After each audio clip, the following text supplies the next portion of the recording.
Are you sending That's us Jackie Hayes from that concern? Vicky, are we? Okay. That's okay. I was just.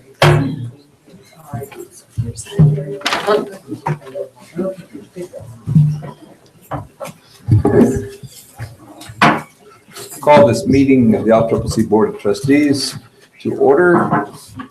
And if we could, I would entertain a motion regarding the September 23rd, 2015 board minutes. I so moved. Second? Second. And moved and seconded. Any discussion regarding those minutes? Hearing none, all those in favor, please signify by saying aye. Aye. All opposed, same sign. Motion carries. This time, we're going to make a little bit of a change in the item 3. Under that, we have draft compensation policy statements, and I have talked with Dr. Schaefer, and we're going to shift those to the first report rather than being number 5. If there's any problem with that, hearing none, Dr. Schaefer and Executive Director Mays for Human Resources, I'd like to go ahead and hear your comments. Yep. Thank you, Mr. Chairman, members of the board. As Tammy makes her way up to the podium, based on your conversation at 2 board meetings ago, what we tried to do was take your comments, the feedback, and the dialogue pertaining to the concept of policy around compensation, as well as to consider, sort of the direction you've set for me in looking at compensation and making sure that there's some type of compensation analysis that could be incorporated into the budget setting process on an annual basis. And so from there in your packet, you'll see a draft of compensation policy statements. And I'll ask Tammy just to work through these. And I know there's some areas where we want some feedback from you, but with that, Tammy, you want to? And I may just hold just a second there. I neglected to make an introductory comment that I wanted to. First of all, I'd like to say thank you to the various groups that Dr. Schaefer and I had requested, asked for comments from you regarding compensation policy. And I appreciate those and from other folks, and would like to emphasize to you that this is the start of this process. We are a long ways away, I think, from having this policy approved and in place. As you know, it has to go through additional steps. So what we're trying to do is gather information so that we can develop a good policy regarding compensation. And by saying a good policy, I think all policies are good. They just need to change over time. And so we look forward to pursuing the development of a policy that benefits Laramie County Community College, the community, and its employees. So having said that, I would appreciate your comments, Vice President. Thank you, Mr. Chairman and Dr. Schaefer. So before you is a draft, and I emphasize it's a draft, it's a place to start. And so what we thought we would like to see are some overarching goals, just really in a bulletized format to really get us on the right track. And so that everybody can relate to what we're trying to do here. So the overarching goals: externally competitive, internally equitable, readily updated, easily understood, and fiscally responsible. So those would be the overarching approach that we would have to compensation. And then the next bullets are really kind of further defining those. I won't read them to you, but I will call out some areas that we would like to emphasize. So last board meeting, we talked about being an employer of choice, and that would really need to be further defined. And what we would hope for is that current and potential employees would really be attracted to the college because of our competitive wages and salaries, unsurpassed benefits, and being an engaging workplace environment, and that they would also have compelling and meaningful work. So again, this is a broad statement, but it really tells who we are and why we would be an employer of choice. And please stop me if you have any questions as we go down through here. The next bullet is we think that the Board of Trustees would expect us to have a systematic process that determines and maintains appropriate compensation. So a process that would be in writing, that would be followed on a consistent basis, and that if there were questions, we could answer why that compensation was determined or how it was determined. That the college would be proactive in understanding current and necessary future impacts that would impact LCCC's financial standing in order to sustain an effective compensation model. And so that's really paying attention to what's going on in our city, in our county, in our state, in the community college realm, and just staying current on those kinds of things as they deal with compensation. The third bullet, and Mr. Chairman, this is where we'll need your feedback specifically. The Board of Trustees believes compensation should be fair, and that a compensation model should be established for salaries and wages that fall within a defined range of markets. And that's where your guidance on what that market or what that range should be is what will be very helpful to us. The board expects relative equity in the compensation between similarly situated employees. And then the fourth bullet there is that the board believes that extraordinary efforts should be rewarded, and that is for employees or groups of employees that go above and beyond what is expected of the employee's individual jobs or their primary jobs. And that would be for those employees that substantially assist the college in meeting their vision, mission, and goals. So in the next portion of this document are what we see as possibly the how we would get to the determining compensation. And these are in no particular order, and most of them would happen concurrently. So the first component would be to define and establish an appropriate market for different employee classifications. And some of them would be broad job or group categories. Some may be individual positions. As I started to dig into this, there are some positions where there's only one on the campus or one in the community college system. So determining markets and comparables for those type of positions might be a bit more challenging, but we can still accomplish that. Component 2 would be consideration of compensation across the entire organization. And this again goes back to the bullet above where we talked about paying attention to trends and what's going on in our city, our county, our state, and within the community college network as a whole. Also considering the availability of funds. I know that the governor today implemented a hiring freeze, so we need to pay attention to those kinds of things. The third component is consideration of median or whatever target the board chooses or directs us to consider. And that would again be in broad job or title categories, but may also apply to those individual jobs. Also looking at discrepancies where compensation adjustments for an entire group may need to happen to maintain a competitive edge or for recruitment or retention. The fourth component talks about inequities within specific individual employees. And again, just barely touching the surface and digging into this, I can say that we do have some, and so we would certainly look at those. The fourth component is additional compensation for meritorious performance or contributions to the college. And again, individuals or groups that have made significant contributions to the college, we would try and develop some additional compensation or benefit to reward that group. So, Mr. Chairman, that is a quick overview of the draft. I did get the other entities' comments to you and Dr. Schaefer in my board packet and have just really skimmed through them. So what I have skimmed through, there are some good ideas there, and I welcome that collaboration. I really haven't had time to dig into it and maybe ask them some additional questions of what they might mean, but I'm certainly open to that.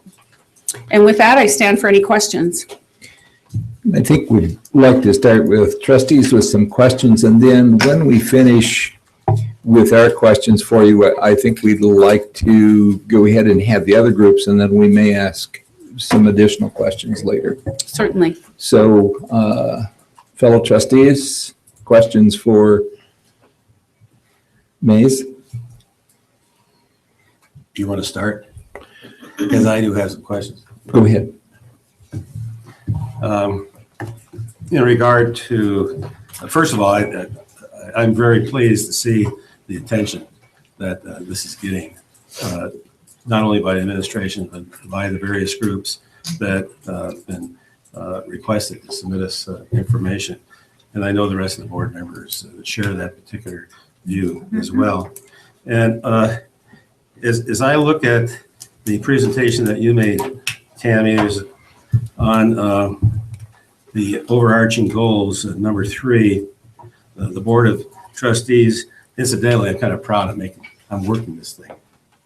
I don't have to have a hard copy with your help. I'm beginning to work this. It took a little while, but I'm beginning to make it work. Pretty soon you can also work your new charger. Yes, thank you.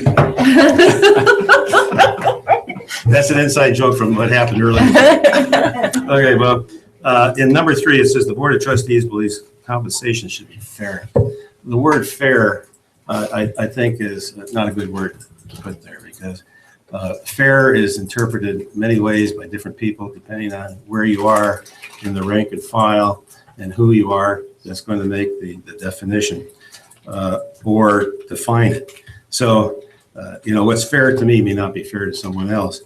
I'm wondering if there's another word that captures what you want to deal with. And I don't want to nitpick on semantics here, but on this particular one, fair, I don't like the use of the word fair. So with that, I'll just make that statement without any recommendation for a different word for that.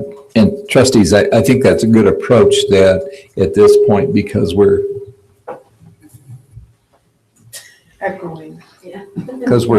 gathering information, that it may be best if we do pick up on those points, and then we can work those as we go along, and we review also what the other people have. So I really appreciate that. And your comment about fair was on number 3? Yes, the very first sentence. I have 2 other areas that I'd like to comment on. Before we leave that, since you worked on 3, would any other trustee have a comment on 3 that they want to make?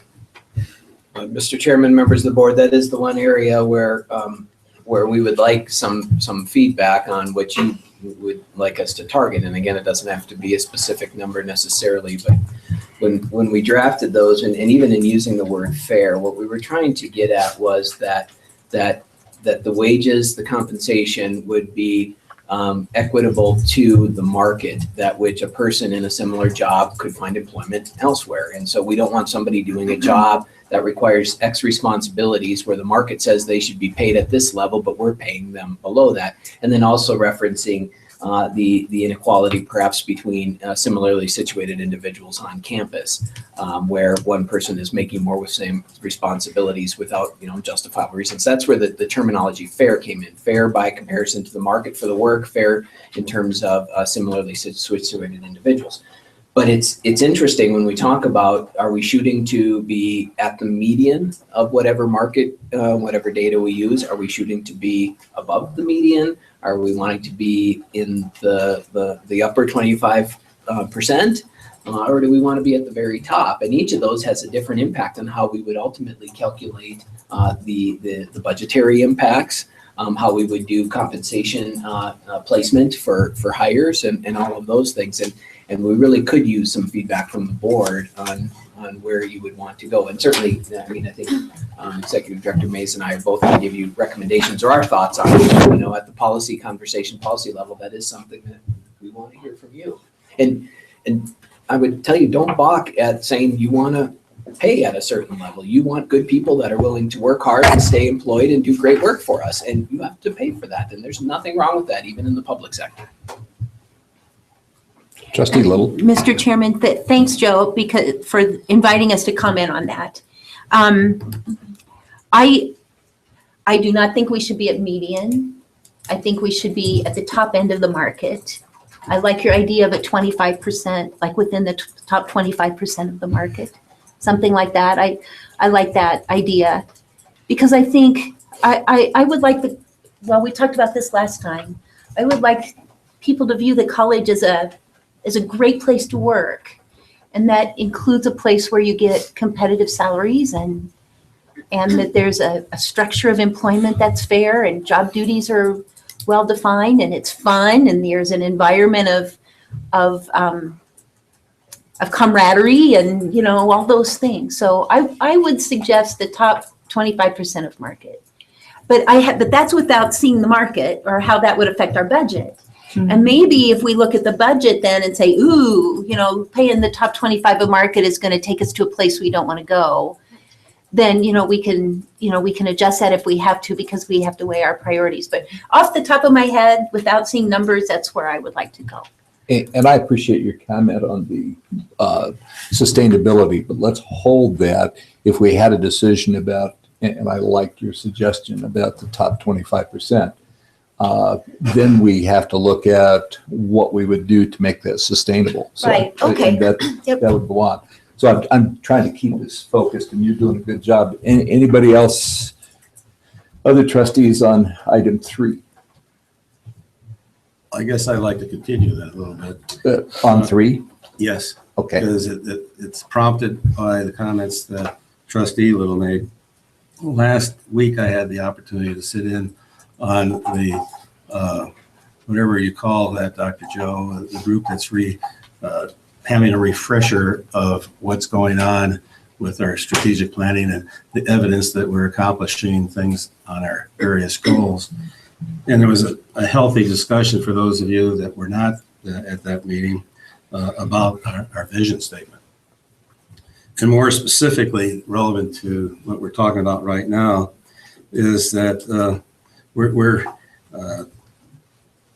saying in our vision statement that we want to develop world-class instructors. Now, what does that mean? How do we achieve world-class instructors? What type of incentives can we use to achieve that? So I agree with Trustee Little that we need to be competitive and demonstrate that we're going to provide incentives for our faculty and staff and employees, everyone, to be world class. I am a little bit concerned about making a statement that we can't deliver. And we need to know more about what financing is available as you implied. But I think that the bottom line with my comment is that world-class instructors certainly isn't going to be with median income or medium salaries. But we have to have additional incentives, which I think every one of the respondents to the request for input to us about compensation said we need to look at meritorious performance. And I certainly encourage that, but later on when we get to that, I'll have some comments that I'd like to make about that one as well. Okay. Any additional on item 3? I have one comment there that relates to what other trustees have commented on, and that is looking at the target. When we look at those markets, I'm a little concerned when we say define job markets there that we might want to broaden that and think about, are we looking at the top 25% as stated by AAUP or Mountain States? I mean, what are we using for the benchmark there in terms of those markets? So it's just trying to focus that a little bit more. If you're saying global, I really think it's important there that we consider that we have to look beyond regional markets, because if you're going to have world class, at the very least, I think we're talking about in this country trying to be competitive on those wages. In mountain states, then I would argue might be too narrow, following with what you're saying on the vision. Having said that, on 3, anyone else want to pick on a different area before we come back to Trustee Erickson? Okay, Trustee Erickson? You mean relative to 3 or just No. whatever other I might want to speak areas. to? Where you want to go now? Oh. 3 has been taken care of. We got a lot of input, I think, from the faculty and the staff and the the Laramie County Education Association group about some type of meritorious performance response. I have to say, as a former mayor who had 12 years of working in the public sector, I am highly cynical that can happen. I'm serious, because every attempt that we tried in City Hall over a 12-year period to provide either bonuses or financial incentives or things like that came back right in our face. The employees, for one reason or another, found it difficult to see one group get something or one person get something, another person get something. I remember one individual coming in to me and he received a $50 bonus. It was a $50 bonus for outstanding performance as a city employee. And he gave me back the check. He was crying. He said, I can't keep this because my fellow employees are giving me all sorts of havoc with this. So I'm very cynical. Now, I tried to examine this with myself and why I am. That's because of that experience. But our approach, and I looked at all the approaches that we did, they were all from the top down. In other words, it was top management making thoughts about how to provide for some type of meritorious performance. If we're going to move forward here with meritorious performance, I think we ought to start at the bottom up. That's risky. It's very risky because, the various groups that will be providing us with the input, because they gave us the input, have expectations that their input's going to be met. But I would really encourage us to look to our employees to give us some guidance as to what they would accept for their fellow employees to receive incentives. So I guess my pitch is if we go forward with that, I think we ought to start from the bottom up. And Mr. Chairman, Trustee Erickson, if I can, certainly your perspective of past history has been useful to me on numerous occasions, and so I don't want to discourage that at all. But again, the policy conversation, I don't want you to lose sight of that. The work of how you do it and how we make it work and figure out a way to solve that challenge, that's what you hire me to do and help with the faculty and the staff on campus is to figure that. Those are the procedural pieces. If you say we believe it's important to recognize when people provide or go above and beyond, contribute in extraordinary ways to the institution, then we need to figure out a procedure to make that happen. That specific policy statement really captures 3 areas in terms of use of the term meritorious or extraordinary efforts or things above a base job responsibility. It allows us, one, to do add to pays. Numerous faculty and staff on this campus step up to take on a challenge that falls clearly outside of their general role at the campus. And when they do that, they should be compensated for those additional duties. So it opens up the door and allows us to consider add to pays. We have specifically within the faculty ranks, faculty that step up and say, I'm willing to try something else and take on another role, whether it's a department chair role or a program director, things like that, where we actually can release them from some of their teaching load or other loads or add additional compensation, again, for recognizing that as well. And so that's the second one. And then the third one is the call it merit pay, call it performance pay. It opens the door for us to figure that out. The first two we kind of have in place right now. The last one is going to be a little bit more problematic, and it's going to take all of us sort of getting together and figuring out the best mechanism to do that, because the determination of performance and performance above certain thresholds can be tricky, and it incorporates performance evaluations, clarity and objective and goal setting, all of those things that can be relatively problematic, and it's sometimes even somewhat personal. And so it's a challenge, but if that's what the board believes is important, then put that challenge in front of your staff. I think what is pretty clear to us, and Dr. Schaefer is trying to help us with, is the perspective that we're talking policy, not procedure at this point. And I think it's pretty, at this time, I feel comfortable that some kind of meritorious pay is probably something we need to at least consider as we move towards putting that policy together. Would you agree with that, Trustee Erickson? Yes, I would, but I also believe that we're governing by a shared governance. And that in that shared governance, as we bring in policies to us, we have a system of how it comes to us through the various steps. And I would suggest that this policy probably should go through that same step process.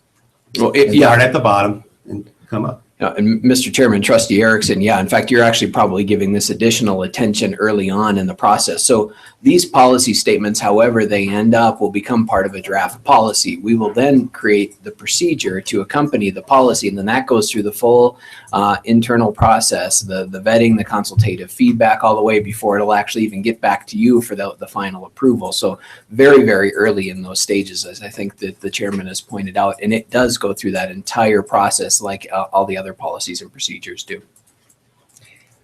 And one last comment, I guess.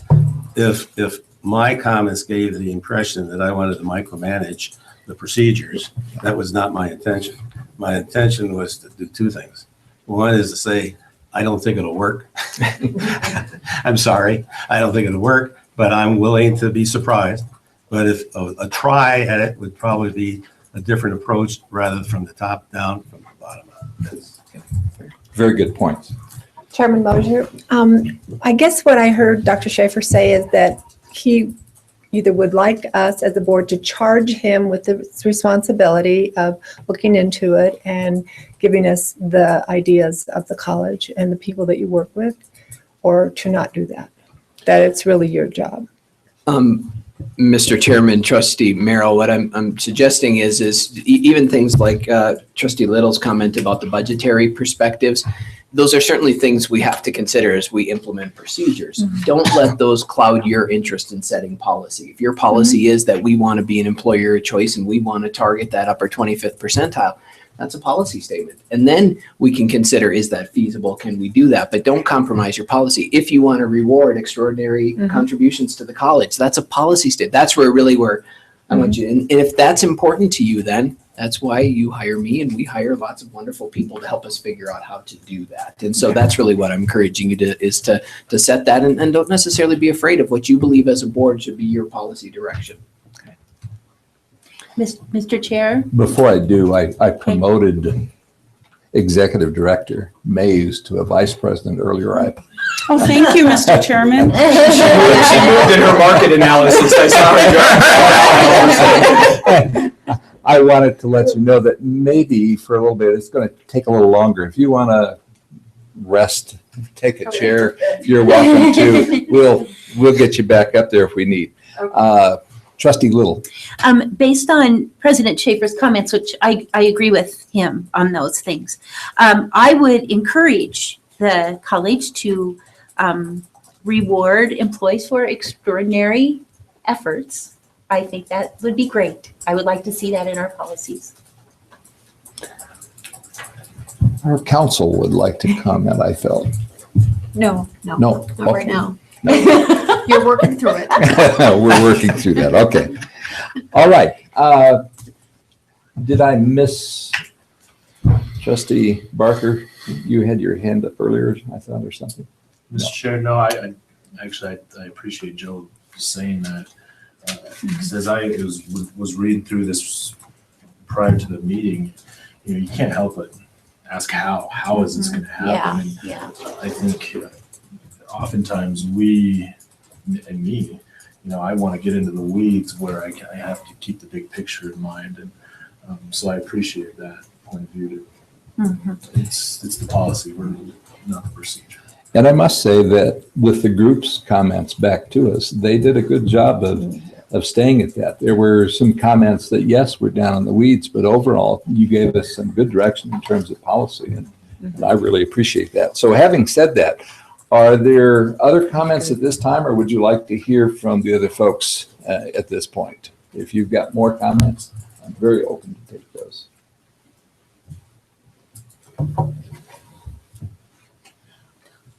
Okay. Staff Senate.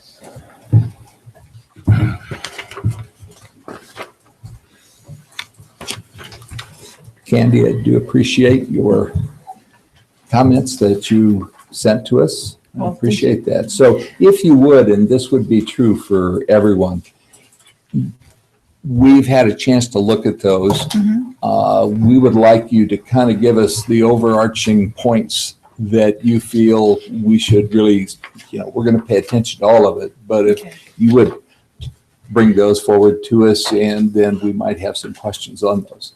All right, the main thing is we felt that there's kind of 3 points to the compensation packet that it was important to staff. They need to be paid for longevity, for performance, and for educational advancement.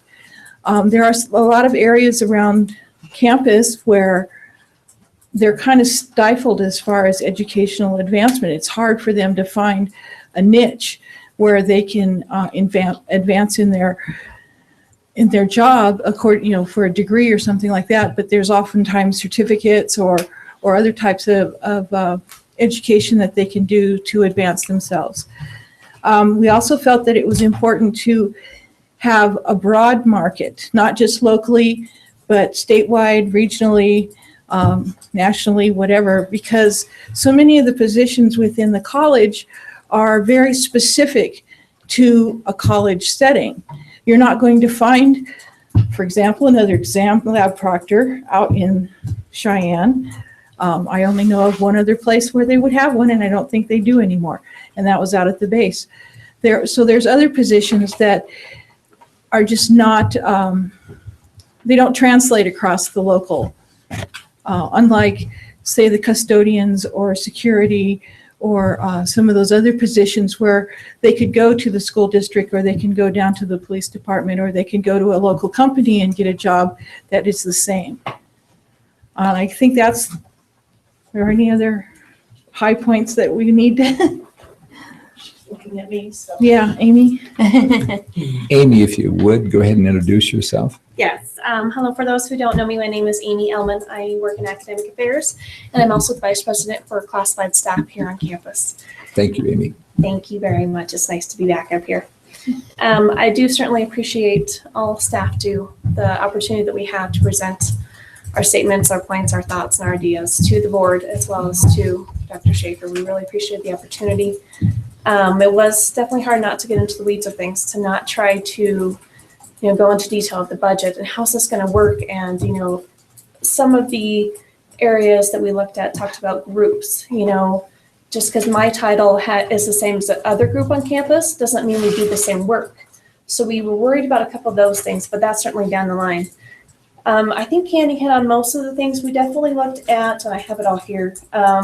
External competitiveness, which you talked about. Internal equity, you guys have mentioned, Tammy has, as well as we have in our statements, EA does, as well as Faculty Senate. We want to make sure that, if you've got a lot of people doing the same job, but I just mentioned that my title is the same as others, but I don't do the same thing. So there's a whole deep-rooted thing we've got to look at here. It really kind of snowballed from even talking about the performance. Not everyone is being evaluated. Not everyone has performance evaluation done the same way. Some are once in a while, some haven't been done in a while. So it kind of snowballed into, we're looking at this, but really we need to also look at this piece and this piece and this piece and how it all fits together. So there's much more here to really discuss than just the compensation part of it. Again, we talked about the more meritorious performance, but again, we had concerns on our end too. Who decides that, if I don't happen to get along with my boss that day, how's that work? I mean, just the life logistic things that happen everywhere on every department on campus. One thing I did like that was in a couple of them is that whatever we decide, we want to make sure that it supports the mission and the vision of the college. That is why we're here. That is our goal. That is what we're here for. We definitely support our students. They're our customers, but we also have internal customers here at the college that sometimes can be forgotten.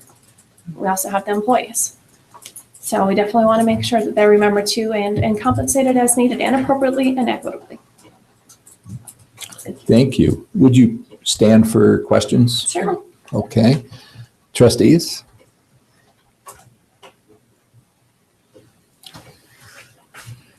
One of the concerns I have, and I think the Human Resources Executive Director could help us on that. You don't need to do this at this point, but I would assume that now we have job descriptions and assumptions make me kind of a fool, as we know. But I would assume that we have family of jobs and that if we looked externally, even though, for example, that you gave Candy, there is not another position out there that is identical to yours, I would assume we can go to used to be the old days, the Dictionary of Occupational Titles. I'm not sure. There's another term, and I can't remember what it is that's being used now. But we could do some comparison that way, and I think that's logical. But that gets down into the weeds again that we were trying to stay out of. But it is a very valid point that would be discussed, I'm sure, as we move forward. So I have no particular questions except for one that kind of jumps out at me. When you talked about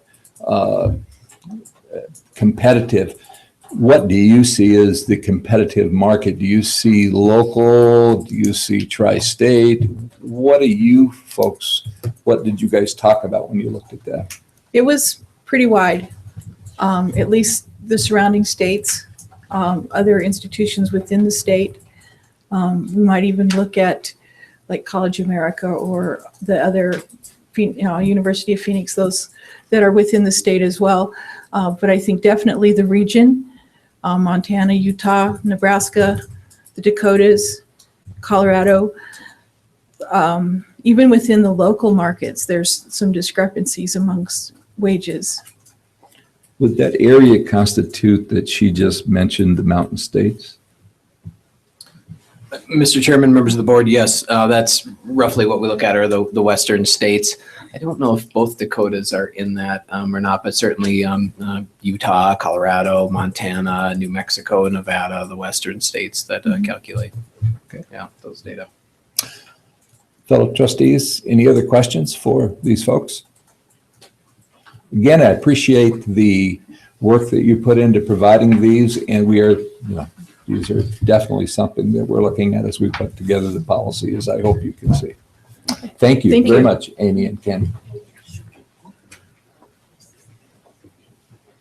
Faculty Senate, Leah Noonan. Your title with Faculty Senate is President? President. Thank you. Good evening. Can I promote you to, no. Sure. Sounds good to me. And if you would do the same, kind of give us the overarching points that you want to emphasize, and then we'll have some questions if that's okay. Certainly. We also wanted to point out, as did Staff Senate, that we firmly believe that what we do here should help determine the success of the college's mission, of the strategic goals. We should be following the educational purpose and also achieving public outreach. When we were looking at compensation, we looked at within our borders, outside of our borders, but one of the things that we don't frequently or we haven't heard from this body before in my time here, was including the salaries of high school instructors who make appreciably more than college faculty do. And if you like, I can send you the chart for what Laramie County School District 1 instructors are receiving with bachelor's degrees compared to our masters. We would like to, so we had that. We would like to be appreciated. Some faculty feel more appreciated probably than others. Some are given more opportunities than others. And this is one of the things that concerns us when you're talking about merit pay and pay for contributions to the college, especially in time of need, what would determine time of need. Because, and one of the examples that was mentioned several times was the handpicking of people for committees. So you have usually the same people on committees over and over. And how do other people shine if they don't have those opportunities to serve?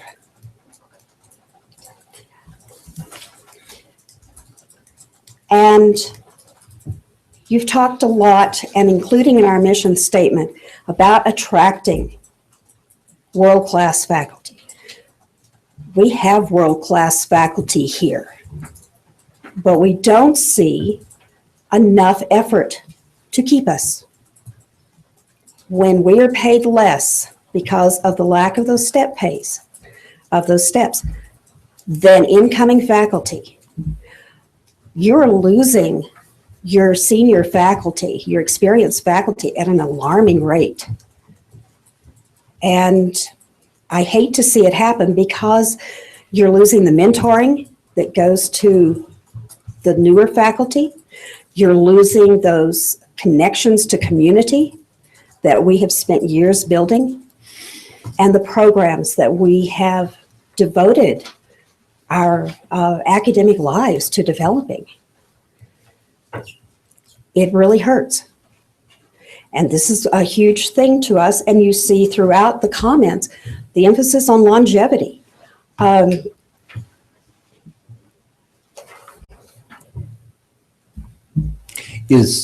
ahead, sorry. When this was discussed, was there something that, and I went through this, but I'm looking for it, maybe you can help me, in terms of retention,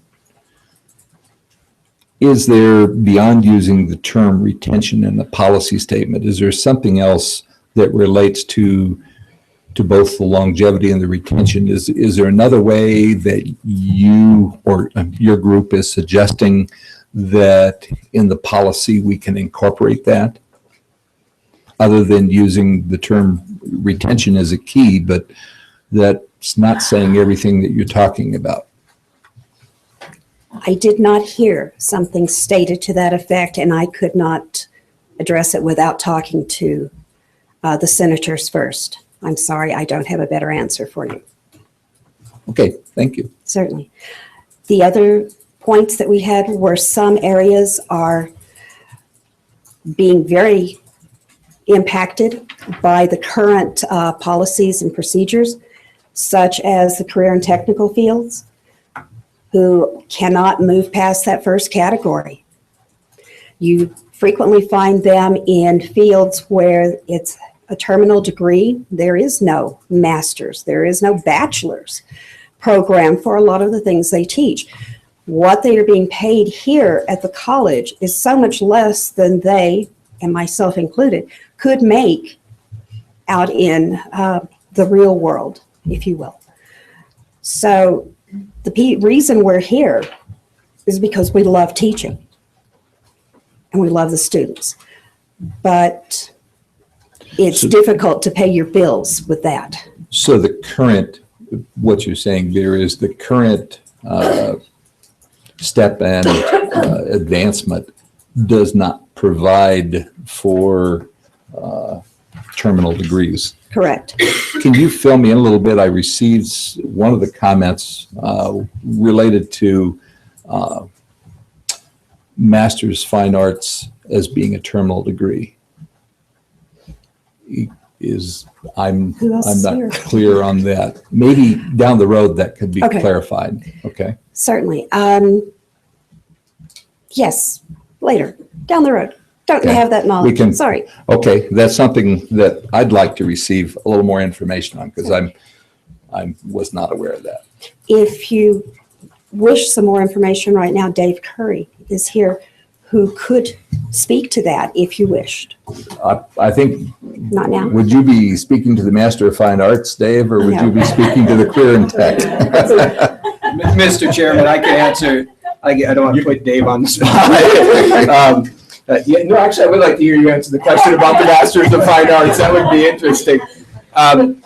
Currently, the reference is to the salary schedule, and as many of you know, the current placement schedule for faculty is based on education along the top plane and steps, which are on the vertical plane.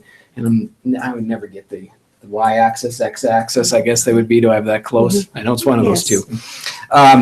And the top plane defines degrees. It does not use the terminology terminal degree, and that's been some concern about where some institutions say terminal degree, first level graduate, baccalaureate, and they define them differently. In those cases, a Master of Fine Arts is considered in many realms a terminal degree.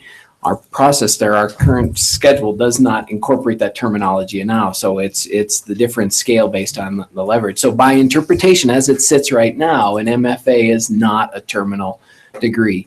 It does open up a series of arguments about terminal degrees within the career and tech area, where in some cases an AAS could be considered a terminal degree. And those are some of the things that certainly need to take into consideration. But right now, it really levels it by doctorate, master's, bachelor's, and then plus the thresholds for additional credits in one direction or the other. And that's the question. I'll put you on the spot just a little bit, Dr. Schaefer. Do you have perceptually a policy statement that would allow us to take into consideration those, that the board could say in our policy statement that we make adjustments for, just simply put it there, we make adjustments for terminal degrees and fills that do not typically offer higher level degrees? And Mr. Chairman, I appreciate that comment because a lot of the things we're talking about now are falling back into that procedural realm. I can tell you that looking at market and using data such as the Coupa HR data, there are market thresholds for institutions of our size, with our enrollment, our budget, that look at compensation by not only discipline, but also education level that would take into that account. There still is going to have to be some conversation about how exactly you structure those, but your policy statements about paying within market really do drive the need to look at that. Your policy statement, draft statement in here dealing with equity, drive the issue that Faculty Senate brings up, that if you have somebody who's hired here and they're placed on the schedule because they have 4 years teaching experience, but they teach for us for 4 years, and then we hire somebody that comes in with 8 years, we automatically place them already ahead of somebody who also has 8 years of experience. There's inequities in that current system. And again, the policy statement drives us to fix that. And it does need to be fixed. I mean, I agree completely with that statement, but it's the policy statements about equity within groups, within similarly situated individuals that drive us to say that. Because right now, if you said that's our policy statement, Joe, show me how that our current process fits that, I couldn't. But again, it's those policy conversations that really will drive all of those things. And currently within the policy statements, I think all of these things can be and should be addressed. Okay, thank you for that clarification. I did have one final comment, if I could, Mr. Chair. You bet. And trustees, which was the adjuncts. They're frequently an overlooked group. Many of them, most of them, I probably would assume, work very hard. They are, I don't know if their pay rate is equitable at this point, but they have suddenly had their hours cut severely to a total, correct me someone if I'm wrong, to a total of 15 hours a year they can teach now. So I have been asked to include this information because we have adjuncts who depend on this money. And this is one of probably their primary source of incomes. And they work very hard for us. I appreciate those comments, and that really, again, drives as we set the policy, we would have to take into consideration how that policy provides equity internally and externally for those folks in not just that position, but at least we're aware of that as we try to build that policy. That's all I had for you. And if you have questions, I'm here. Questions for Leah? Thank you very much for your kind attention. Appreciate it.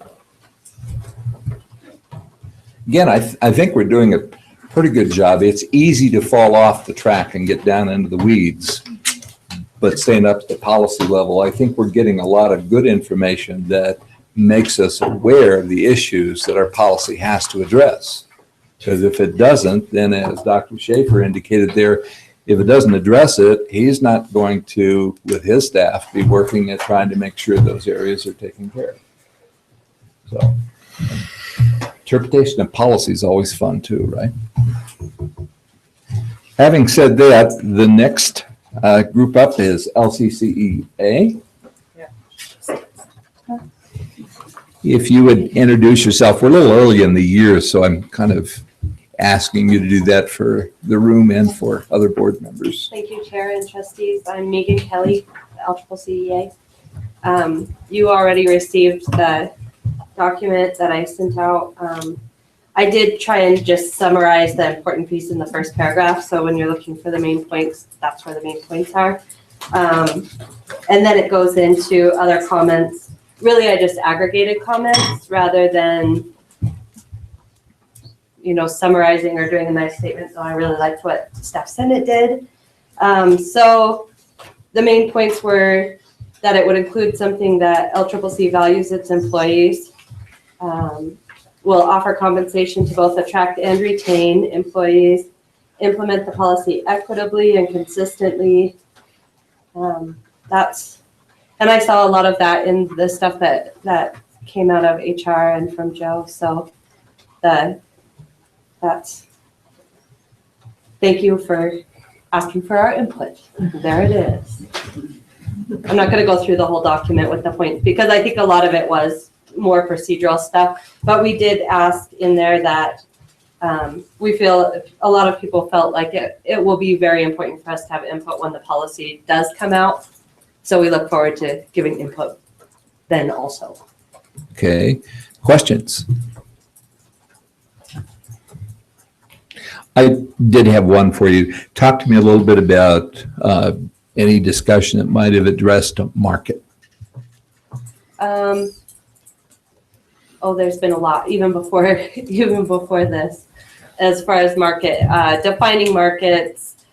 And we had this conversation with Joe all through last year. It's been an ongoing conversation. And I guess my opinion, because I can't speak for the whole of the EA or all of the members here, is it doesn't seem like it's always the same market for all of the employee groups across campus. It seems like, sometimes there are, like Candy was saying, sometimes there are other jobs in the local market, in Cheyenne, in the state. Sometimes a regional market does fit with what the positions we're looking at. Sometimes it does need to be more of a national market if we're talking about world-class faculty. It's been a huge conversation among the faculty as far as, are you looking at your specific discipline, what you could make in the private sector? Are you looking at, what you would make in a comparable position teaching at another community college in another state? I think it's very complicated. I don't even know. go Tammy. Right? I'm figuring this out. All right, I like the way you throw that. Is it dodgeball? No, I think she's quite good. So. All right.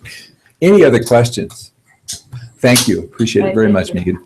Mr. Chairman, if I could, I'll just offer some insight, at least into the way that I'm thinking, and the way we've trying to operationalize some of these analyses. As we've been looking at reclassifications, we've been looking at jobs, specific individuals, job groups, and things like that for quite some time.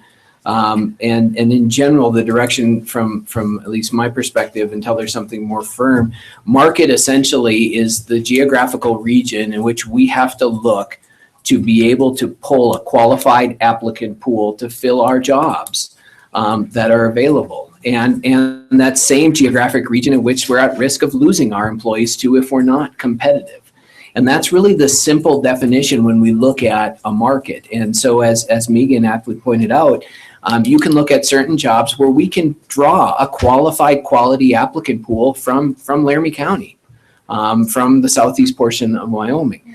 But there are positions where we have to look at the nation to be able to draw a qualified applicant pool, especially when, as Candy pointed out, you're dealing with, one very specific and discrete job responsibility. But in general, that's sort of what we've been operating under. And really, my perspective is what's that geographic region in which we have to look to draw qualified individuals to apply for and be hired for these positions, and that we're at a risk of losing qualified individuals for if we're not competitive within that region.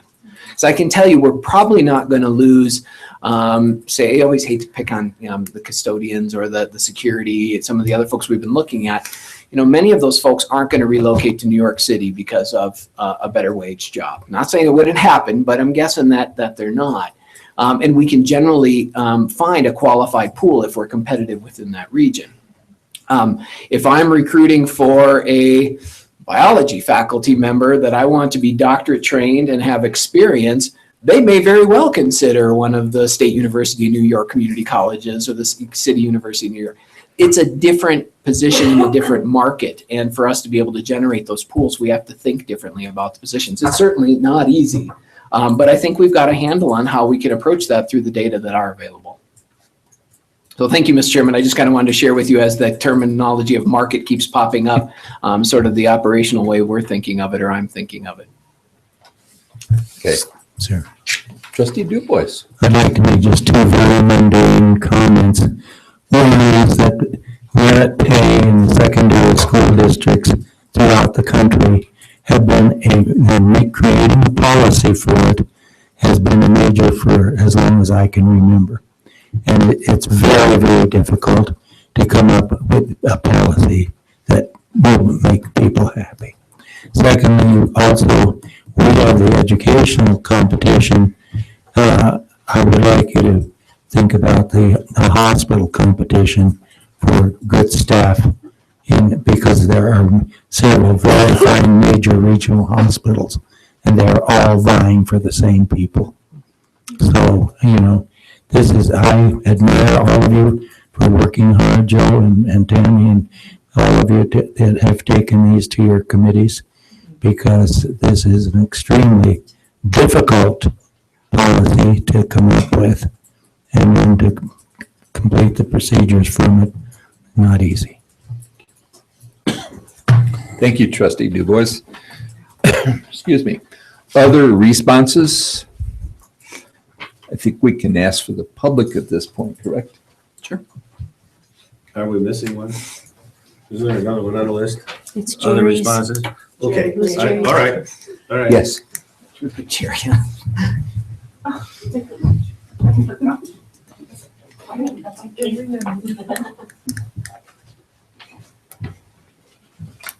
Mr. Chair, Board of Trustees, I took a different approach to my input on this policy because I was at the last board meeting when you brought this up.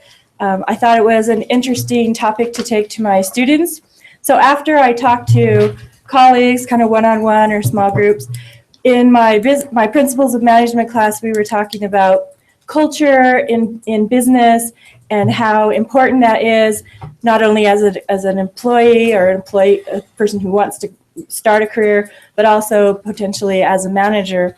And so I just told him what the charge was from the Board of Trustees here at LCCC. And I said, let's talk about what you would expect if you wanted to come back here as an employee after you graduate and you want to start your career here. So I started because I really love the phrase that Brenda brought up at the last meeting, employer of choice. So that's how I presented it to my class. And to my surprise, they jumped right on that in a negative way, though. I was like, what? It caught me by surprise. One of the people in the class had been in the healthcare industry, and she said that was their slogan, employer of choice.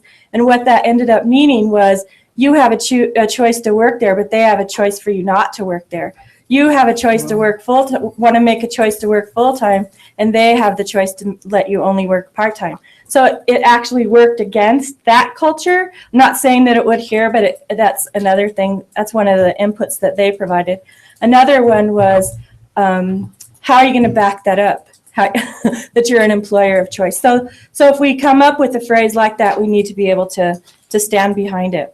So in the dialogue, though, I kept hearing about employees not want to feel valued. They want to feel like they're staying here and they're being acknowledged for staying here because they're doing a good job. And they want to be encouraged to be retained here, not just, here's your paycheck, thanks for being here, but, life goes on.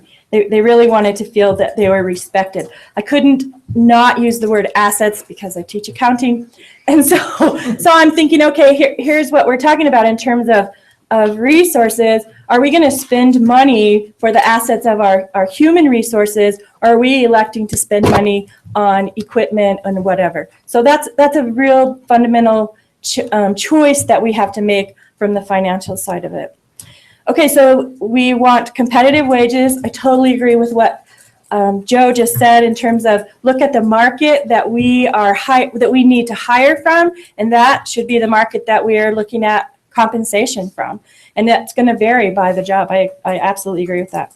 Comprehensive benefits package. We have great benefits here.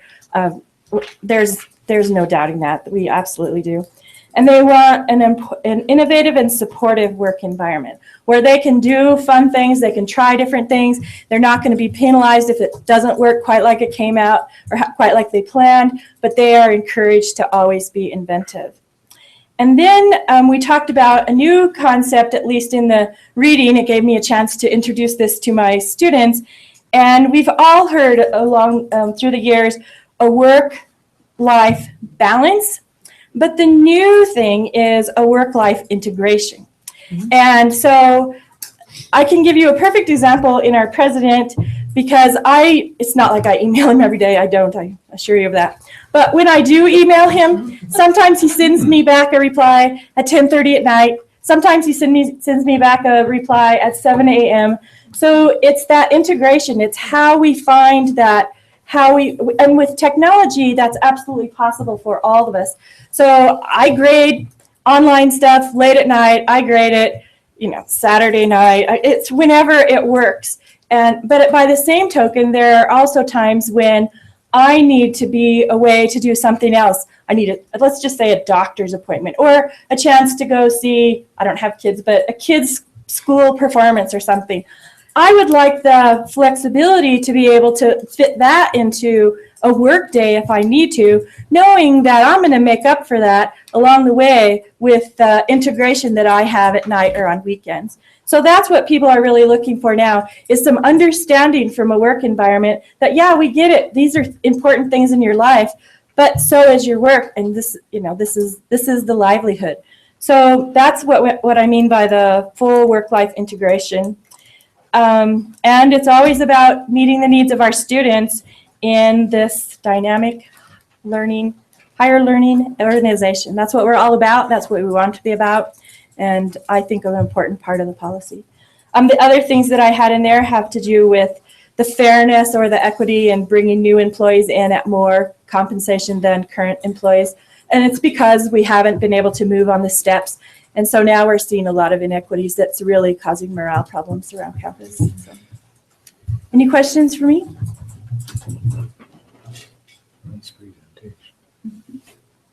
Appreciate that. I'd just comment that it's nice to hear from folks, whether they're faculty, staff, it doesn't make a difference, but when you bring in a student view, that's always quite exciting to hear a little bit more there. Well, and I think it helps posture us for, so we don't have to be rewriting policy statements every year. It's getting us ready for what the new wave of employees are going to look like a few years from now too. And I think that's important for all of us. Mr. Chairman? Yes, Trustee Little. I want to echo what you just said. And Jerry, I think I really love it that you did this, that you asked the students. Thank you. What would you be looking for if you wanted to come back here and work? Thank you for doing that. That's a really good idea. I might try that at my own office. At this time, I'd like to ask HR Director to return to the podium, if you would.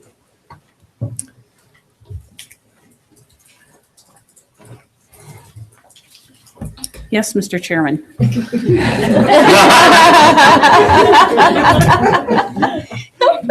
This is a very exciting time to be working on something like this because, compensation, everybody gets excited about it, but compensation is the key to allow us to do a lot of things. In fact, some would say just to live. So I look for some direction. I have a couple questions for you that I would like to ask, and then Dr. Schaefer may have some comments to share with you, and other trustees may have some questions now that we want to deal with. One of the things I wanted to ask you about was we are set up now with job families. I realize, you've only been on the turf for a while here, but in terms of HR, we have job families. What do you recommend in terms of policy? What might you throw out and say as a new face? You're not inundated with all this old stuff that we around here have had. Anything you would suggest to us? Well, Mr. Chairman, really what's in the draft are my comments. I don't know that I would have anything more to add. I did try and put on my hat as a new employee about what attracted me to come to LCCC, why I sought this job out, and what has been positive in my first, less than 60 days. So I don't know that I would have anything more to add. There certainly is a lot of work to do here. So I guess that's my thought on that.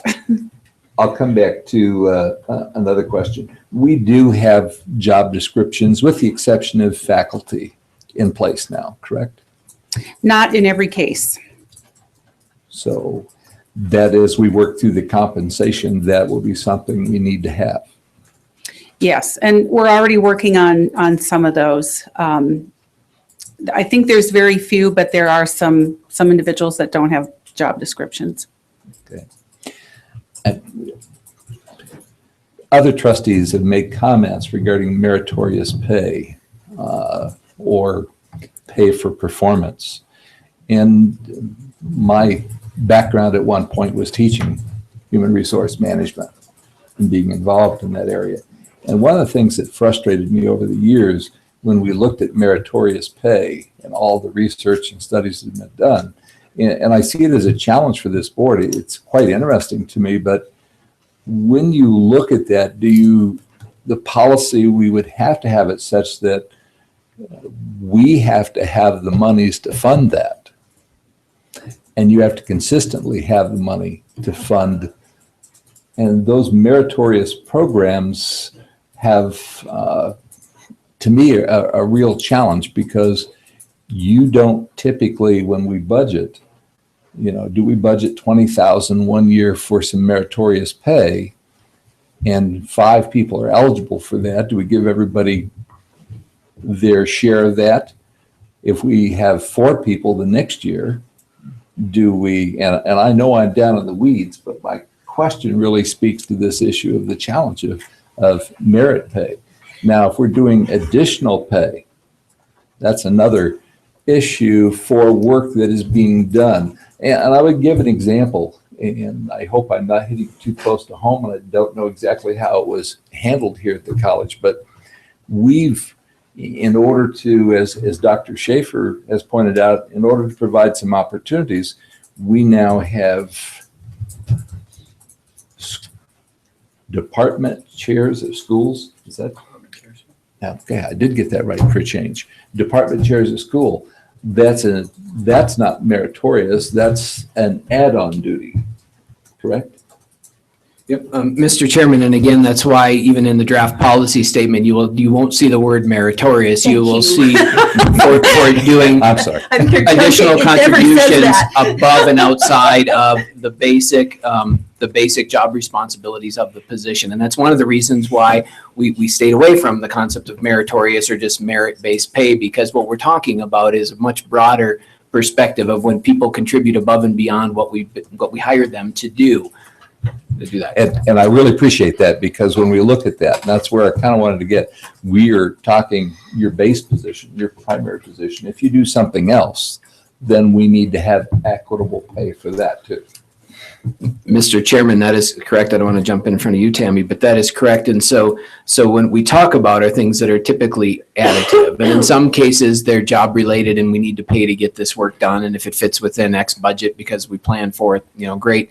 In other cases, there may have to be a set aside of funds to do this. Not very different than the way we do market adjustments or educational advancements now. We have predefined advancement levels, and we set aside a budget that does it. In some cases, if people advance, we have to pay even if we exceed that budget. But we've gotten pretty good at knowing how much money we need to put in our budgets to do that. Based on a structure for any type of performance pay or contributions at an extraordinary level, we would probably set aside some money, and that would really have to be the parameters at which we could expend that. So the process we would develop would have to take into consideration the availability of funds. And that's just part of the process we would work through as we looked at how we might accomplish compensation for extraordinary performance. Which is the last item I'll speak to. And did you want to speak to something else? Please. Go for it. Trustee Little. Mr. Chairman, and it builds on exactly what Joe said, but I really want to interrupt this conversation. When I said I agreed with the policy, it was where appropriate, the board believes that extraordinary efforts of employees should be rewarded. These efforts would be defined as contributions above and beyond ... I caution us to not move into language of the past that has caused contention and stress here at the college. Phrases like meritorious pay, pay for performance, those kind of things that cause a buzz in this college that when I talked about agreeing with policy number 4, I think and I'm not saying pay should be excluded from that. That's not what I'm saying at all. But I want us to think creatively and maybe think of different ways that we can ask Joe to put that policy of reward into place and not slip into the discussion of merit pay or pay for performance. I would just request that we change our language to open ourselves up to more ideas. Good points about policy development there. I appreciate that. Mr. Chairman, Trustee Little, one of the things, and this I think fits with Jerry's comment, but I know Tammy's been saying this too. And again, the reason why she's got this worded in many ways the way it is, there are employees and generations of employees now who are looking for work-life integration. And sometimes it's not, I would like to get $500 bonus for extraordinary efforts. It may be, boy, I'd love an extra day off. I would like the flexibility to do this. There are more creative ways we can look at helping create that environment where people can be rewarded for those things. And it doesn't necessarily have to be in a monetary contribution to it. And it's something that honestly, if we're going to be competitive, we need to stay attuned to that. The compensation is starting to mean different things to different people and what they're looking for. Trustee Barker. And I would echo the same thing. As I read and research, my generation, for the most part, and I said it last time, I think a good chunk of us, we're not looking for, we're willing to go somewhere, take less pay, and have that work-life integration.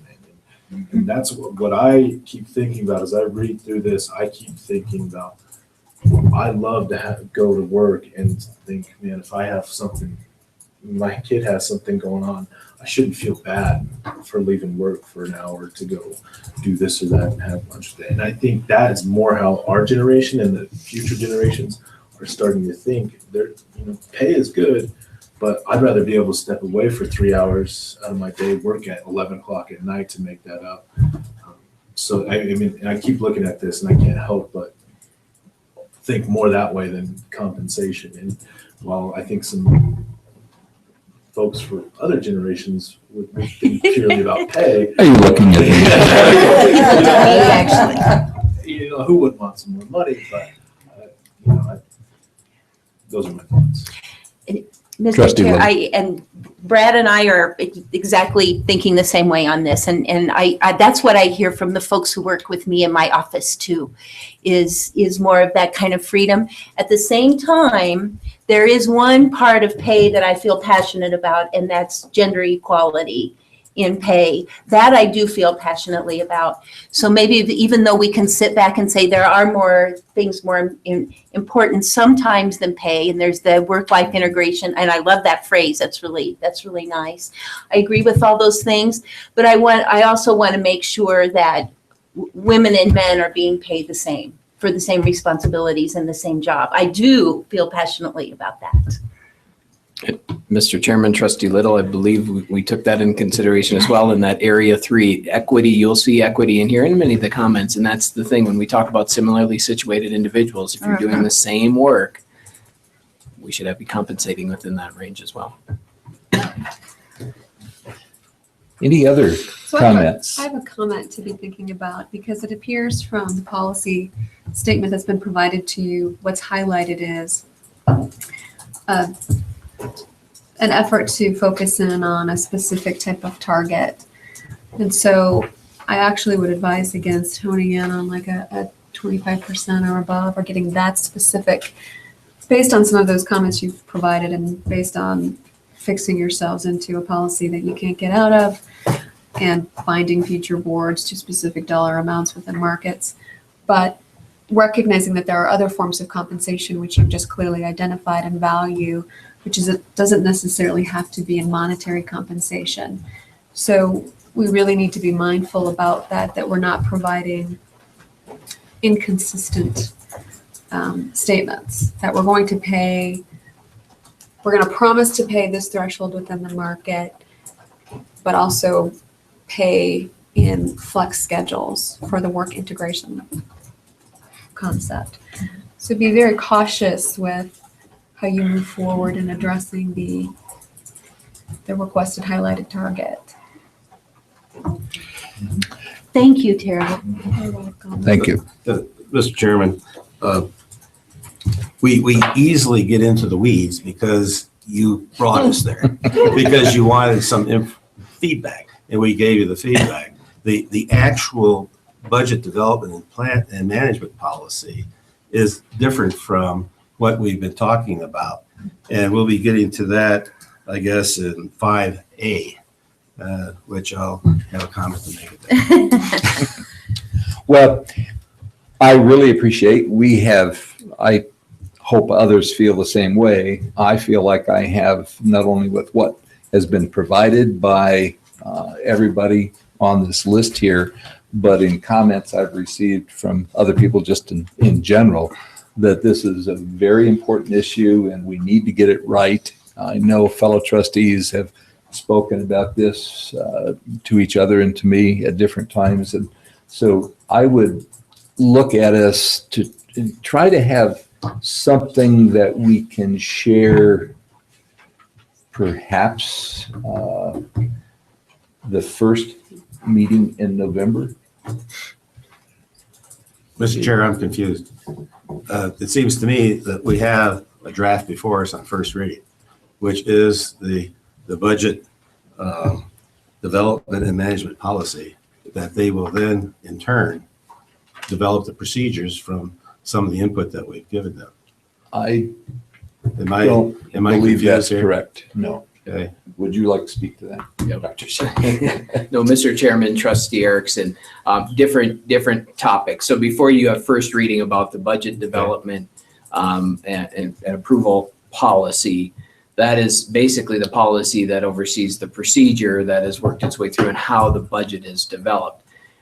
This is really about creating a compensation policy and then a new compensation process, administrative procedure at the college, or taking what we have that's currently on the books and updating it to address a lot of the issues that have been seen. It is certainly feasible and likely that what happens with the compensation policy and procedure development will influence and perhaps even change the budget development procedure. I don't see it changing necessarily the policy perspective, but the process in which we go through it, this will add a component that we'll take into account as we go through the procedure of developing the budget. So they will become related, but for your purposes tonight, we're talking about developing a compensation policy, again, based on the directive of the board to me that we wanted to do this.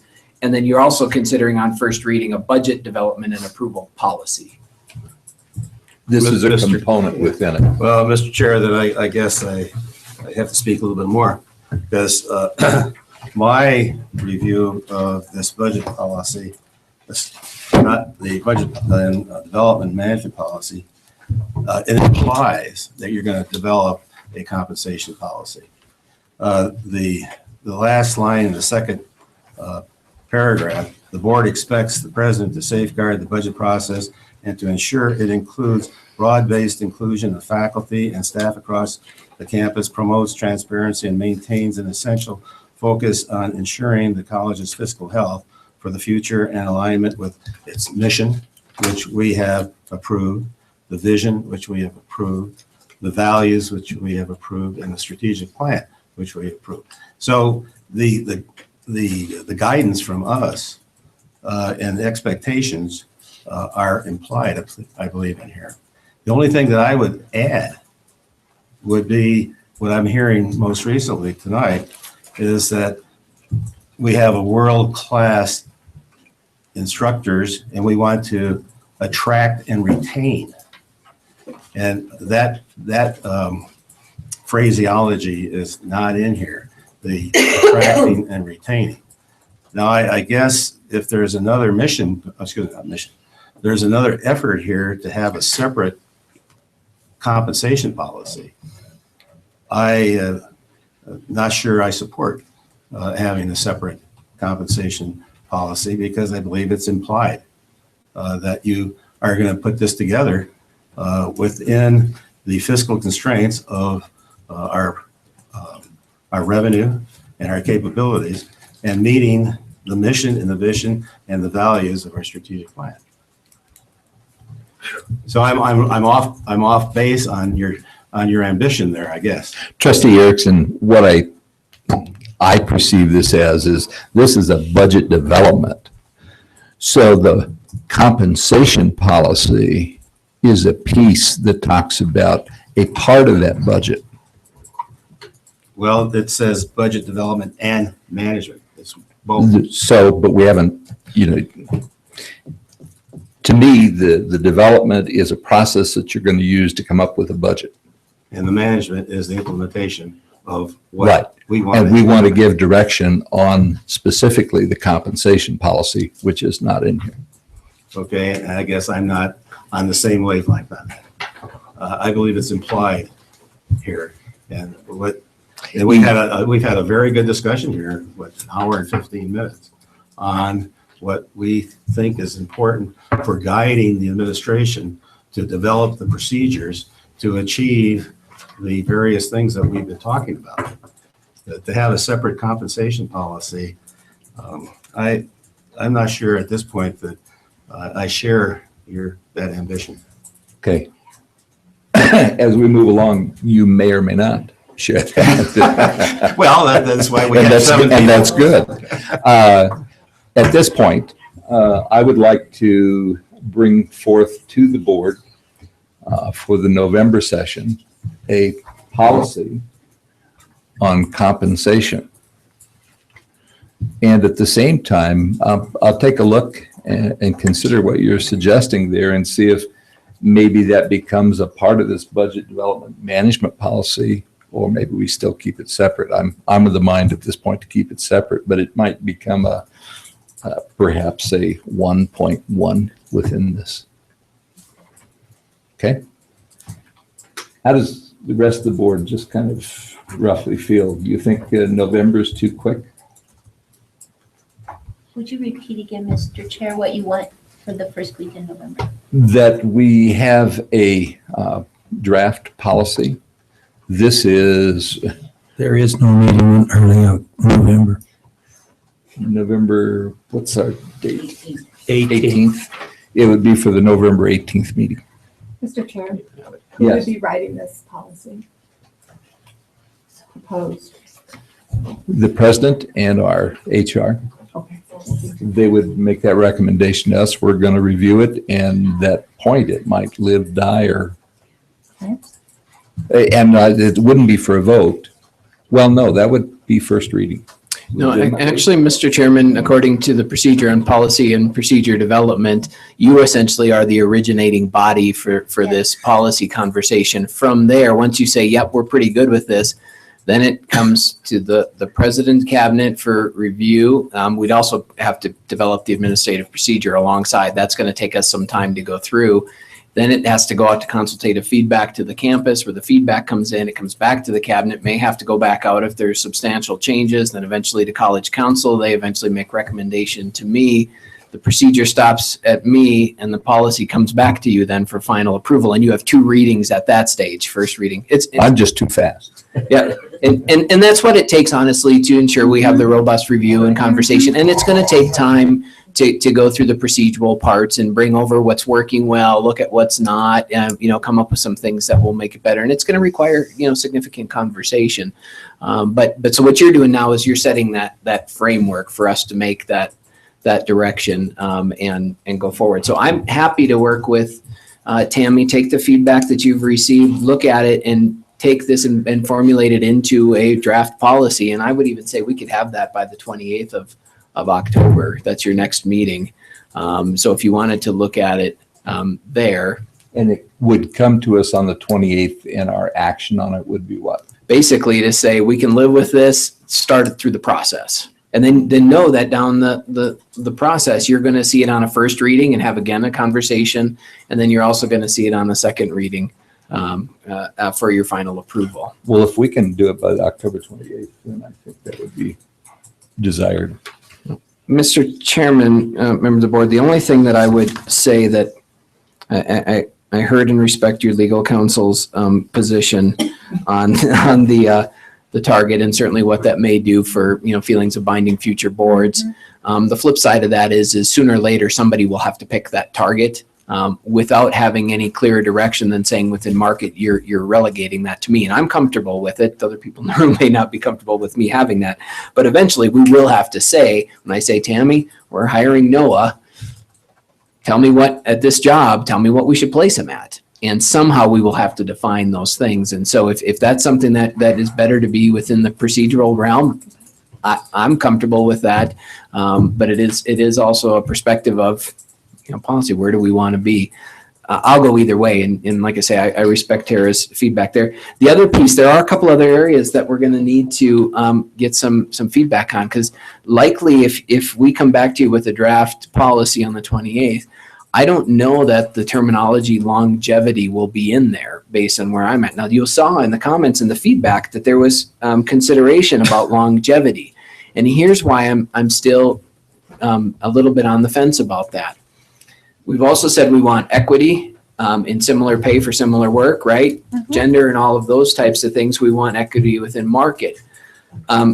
Longevity implies that doing those jobs continues to increase basically compensation. And so I'm not talking about retention. I think there's market-based influences to retain people. There's work-based influences, but you can, and we have some employees that are here where based on longevity, you hit where you're well above the 25th percent or 75th percentile for market. You're above 100% for market, and you're significantly out of range with people doing a similar job.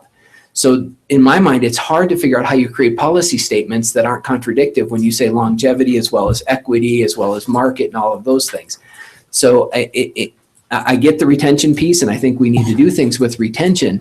But when longevity would lead to increased compensation that would surpass the market goals, would surpass other people doing a similar job, we could very well create issues there as well. So again, if it's a policy perspective and it's something that you feel that we should have some statement about longevity, we'll find a way to make that work. But right now, you likely won't see that in something I would bring to you as a draft policy. So if there's a different perspective of the board somehow between now and the 28th, I'd need to understand, no, we really want longevity statement in there, and it's got to be this.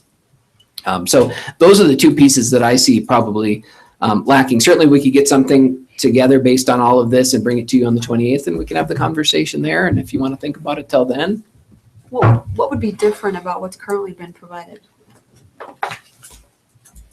Mr. Chairman, Chair, in what regard? Provided for? To these 4 policy statements. What would be different on the 28th than what we currently have? Mr. Chairman, members of the board, Tara, I don't know that it would be substantially different, although there are some pieces in the feedback that would actually maybe strengthen our policy language, and it's worth adding in. In general, I think there's actually fairly good alignment between the policy pieces based on the feedback and what's proposed. So do I think it would be substantially different? No. But it could be improved based on the feedback that we've received. Thank you. Okay. Trustee DuBois, did you have? Okay. Mr. Chair, Trustee. what Joe just said to me is really interesting because it's something I hadn't thought about before, where if you stress one thing, then it could affect another. I thought about that a bit with merit pay and how that could throw fair and equitable compensation off a track.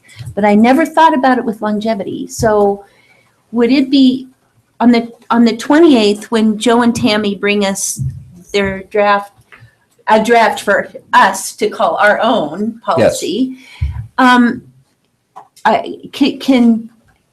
Can we have a little bit, I would appreciate a little bit of background as to how one thing affects another that I had never thought about before. Maybe Tammy or somebody could give us just a quick tutorial, like if you look at longevity, this is what happens. If you look at... I'm going to follow up with that and suggest that could you possibly give us an alternative, one with longevity in there, and speak to what the implications would be, and one without it?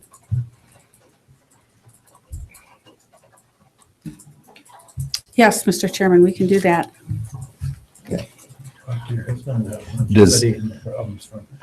Exactly.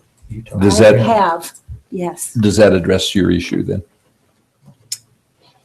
Yeah, as long as it's not taking us too far backwards, but yeah, that's probably a good idea. Then we can really hash it out and talk about it because it's our policy and it's our policy for years to come until we change it. So Yeah, and whether we move it on or not. it'd probably be good to have a public discussion about that, about the differences between the two, and then we as a board can say publicly why we decide to go one way and not the other. It might avoid some questions and problems in the future. Okay, I think I'm comfortable with where we're headed. Are we there? We can bring you something on the 28th and prepare to have those conversations and provide additional information that we think might help facilitate your discussions. I really appreciate that. And Trustee Erickson, I look forward to our item down here on the agenda a little bit later, which we may come to on your points about this other policy. But right now we need to move to item B, tuition consideration. And before I go to that, I want to say some of you I know have been here and probably want to get back. You've got work to do tomorrow. And so if you want to leave, you're not going to hurt my feelings. You may make me cry, but I won't be too bad off. But thanks for coming, and I appreciate your comments and sharing your information. Item B, 3B, is tuition consideration for year 2017. And Dr. Schaefer Would you like to speak to that, or you want me to comment first? Well, Mr. Chairman, I could just give a broad overview again. So typically, all of us know, I believe, that the Wyoming Community College Commission is the entity responsible for setting tuition at the 7 community colleges. They have typically handled the conversation about tuition at their December meetings and have set tuition at that time. There's been ongoing discussion over the past year about their own tuition policy, and I applaud them for considering that perhaps what they currently use is too limited. It doesn't lead to the robust conversation that needs to happen before we decide to increase the cost of attendance. They are taking that up, I understand it, at their October commission meeting. I do not know if they'll actually consider taking action on tuition changes at that point. Generally, I like to bring a tuition presentation to you in November, and then seek any guidance you may have as we go forward into those tuition conversations. Obviously, we won't be able to do that prior to their commission meeting. And so in general, I'm not sure what their process will be or how we might provide feedback. We'll have staff there, and of course, Trustee Mosier will be there as well. But I thought what I would do is just let you know that that's happening, and then give you just a couple of perspectives for you to chew on should the opportunity for feedback arise. The first is, I still think we need to take a harder look at a more robust policy in terms of how we determine whether or not tuition increases need to change. Right now, they use a market-based one or a regional-based one that looks at what our tuition looks comparatively to the Western states and comparative to median household income. And Wyoming looks great, and that's wonderful. But that's all we look at this point, not other revenues, rising expenditures, things like that. And so I think, one, they need to really have a conversation and update the policy on tuition setting. Two, I'm very, very reticent to even engage in a conversation about tuition setting until we know what happens with the legislature for a variety of reasons. In many ways, if we make a determination in October about tuition and say we feel that there may be revenue shortfalls, we're going to increase tuition by 5, 7, 10%, whatever it is. What does that do if you're a legislator then thinking about, well, do I need to fund them at that level? They've already got, another $1 million per campus coming in based on those tuition. It seems premature to make a determination about tuition until we know what the state is going to end up doing. After that, though, especially with the work that we've been doing here to ensure we have need-based aid programs in place, and we're really trying to get as much aid to students as possible, there may be a time, especially if revenues do fall short, where we need to show that a tuition increase is in the right approach for supporting a high-quality education at our community colleges. And at that point, I can look at NOAA in the eye and say, we really need to support a 5% tuition increase or a 3% or a 2%, because this is what it's going to take to keep providing him with the quality education that we need. But we can't do that in October now. And so I'm not necessarily saying that the tuition increase isn't something we may have to see as we move forward. I just don't know that October, or under the current circumstances, we're prepared to really have that discussion. And so if I were asked my feedback on tuition conversations, those would be the 3 points that I would make. And I know the chairman wanted to make sure that we had the opportunity to have some discussion and hear from you as well. In part, the reason why I pushed, we got this put on Dr. Schaefer had already read my mind and got it on the agenda, but we have the WAC meeting, Trustee DuBois and I will be at. And I know in talking with the president of WAC that we're going to be asked to take a position on tuition as a trustee organization. And at this point, and I don't know, I just kind of want a straw perspective from you folks, but my recommendation, or what I would support at that meeting, would be that we delay a decision as WAC until the commission has gathered data and made a presentation or provided us some information. I agree, Mr. Chair, I agree. I think the operative word is immature. I mean, we just are not at a point where we can really address that question. Well, I'm going as a Don Erickson substitute, so I'll support him. I'm going with you and I'm going to support you because I don't want you throwing things at me. No, I support you because I think that's the right idea. Any other trustees have comments or you tend to agree with that approach? I do. Yeah. Thank you. I feel much better about being able to speak to this and representing our trustees as Bill and I will be doing at that meeting. Performance Review Process Committee update. Trustee Merrill and Please Trustee pass those around. Erickson have, and Trustee Barker have worked on this, and I'd like to hear your comments regarding where we're at. Well, Don and Brad and I met a couple of weeks ago, and we brought you that report. But since then, Don and I met with Dr. Schaefer and got his perspective on how we should proceed. And I'm pretty happy with this. It's a performance review. The president will provide and present an annual report on institutional effectiveness in September, as that is when the data becomes available. Sorry, I misspelled data and put date, so please change that. The annual report will also provide progress on the strategic plan. The president will provide 2 reports to the Board of Trustees on his or her annual goals, one in January and a final one in May. These will aid the board in assessing the president's ability to fulfill his or her responsibility in the presidential position, his or her behavior, which came up at our meeting, and continuing progress on proposed goals. The formal evaluation will be conducted each May/June and will be finalized no later than the middle of June. The committee will review and improve the evaluation instrument in January of 2016, as we discussed at our last meeting. Do you have any questions or comments about this report? We would take them now. Well, I think that, Mr. Chair, I think Trustee Merrill has done a good job of summarizing our conversations.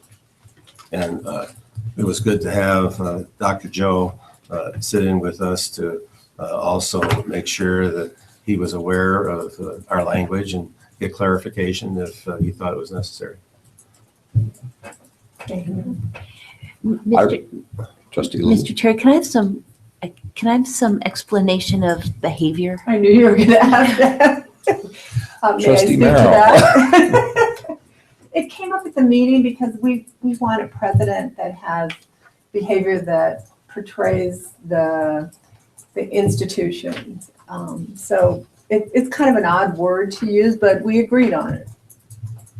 Dr. Schaefer, any comments on that? Yeah, Mr. Chairman, Trustee Merrill, Trustee Little, this is one of the things, the term we could flex that, but it's one of the things that I currently use with my executive staff too. I have a 3-part evaluatory piece, and it does include a comprehensive feedback process.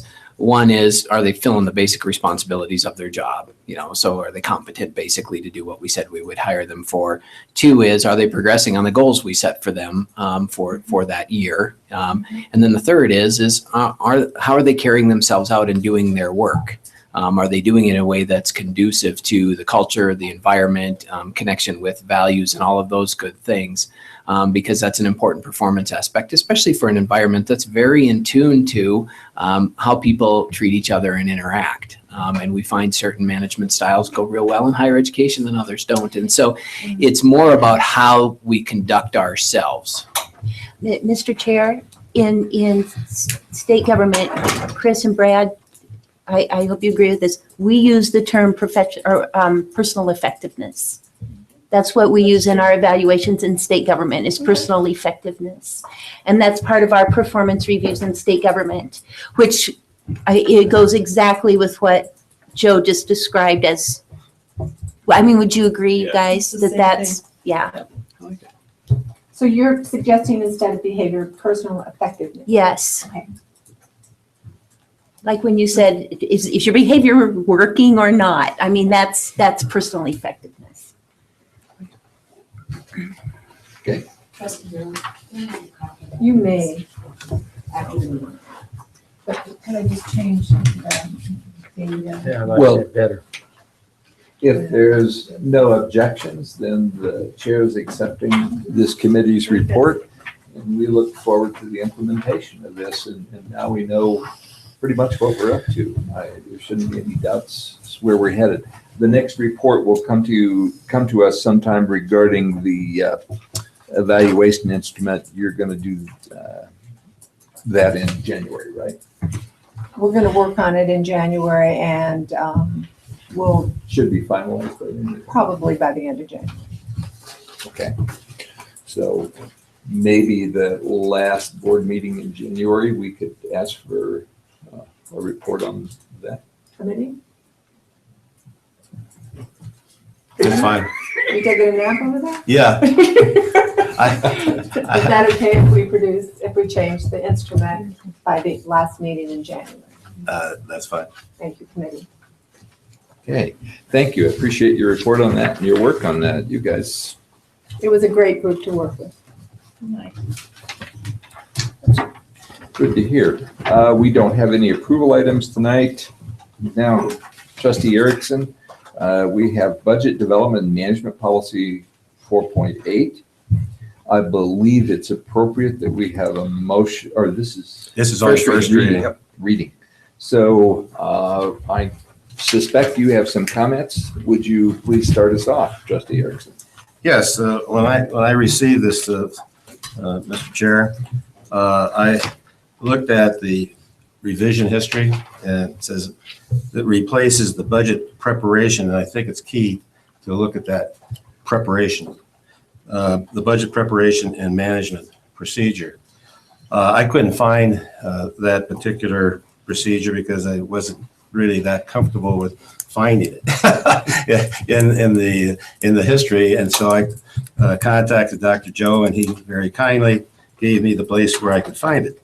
And it is basically a budget preparation policy, which identifies dates, it identifies not only the annual budget, but a biannual budget, having different terms for back in, I guess it was in the 80s, late 80s, that this particular procedure had been developed. And so it needs to be refined. And that's where I was coming from when I said earlier that I thought that the compensation discussion that we had was going to be somewhat subsumed within this policy. And as I look at the policy again, the second paragraph, third sentence, the board delegates responsibility for the development of the proposed budgets and management of the approved budgets to the president. It still is speaking to basically the preparation and the carrying out of the budget. So my earlier comments of assuming that the compensation issues would be implied within the last paragraph may not be as consistent.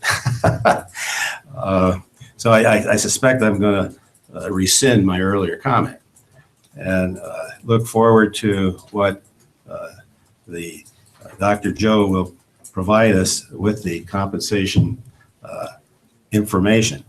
However, at that time, it may be something that we could incorporate within this budget development and management policy is more expansive rather than just for the preparation of the budget and the carrying out of the budget. So at this point, I don't have any additional comments other than if we were to incorporate, or even for your compensation policy, if it's going to go forward as a separate, I think the words attracting and retaining employees is important, that we specify that we're not only looking at the generality of the faculty, but we're looking at the attracting them and retaining them. Are we back on Appreciate policy? those. We're on policy 4.8. Oh, okay. That, That was budget. yes. Sounded like we were back on No, the other no. policies. There was a relationship there, but no. Just for a quick question, as you clearly pointed out, Trustee Erickson, this is a replacement for 8200. The only difference is that was a procedure and now it's moved to a policy. Mr. Chairman, members of the board, here's why that's confusing, and I understand that. I was actually trying to struggle. Now, how do I explain this?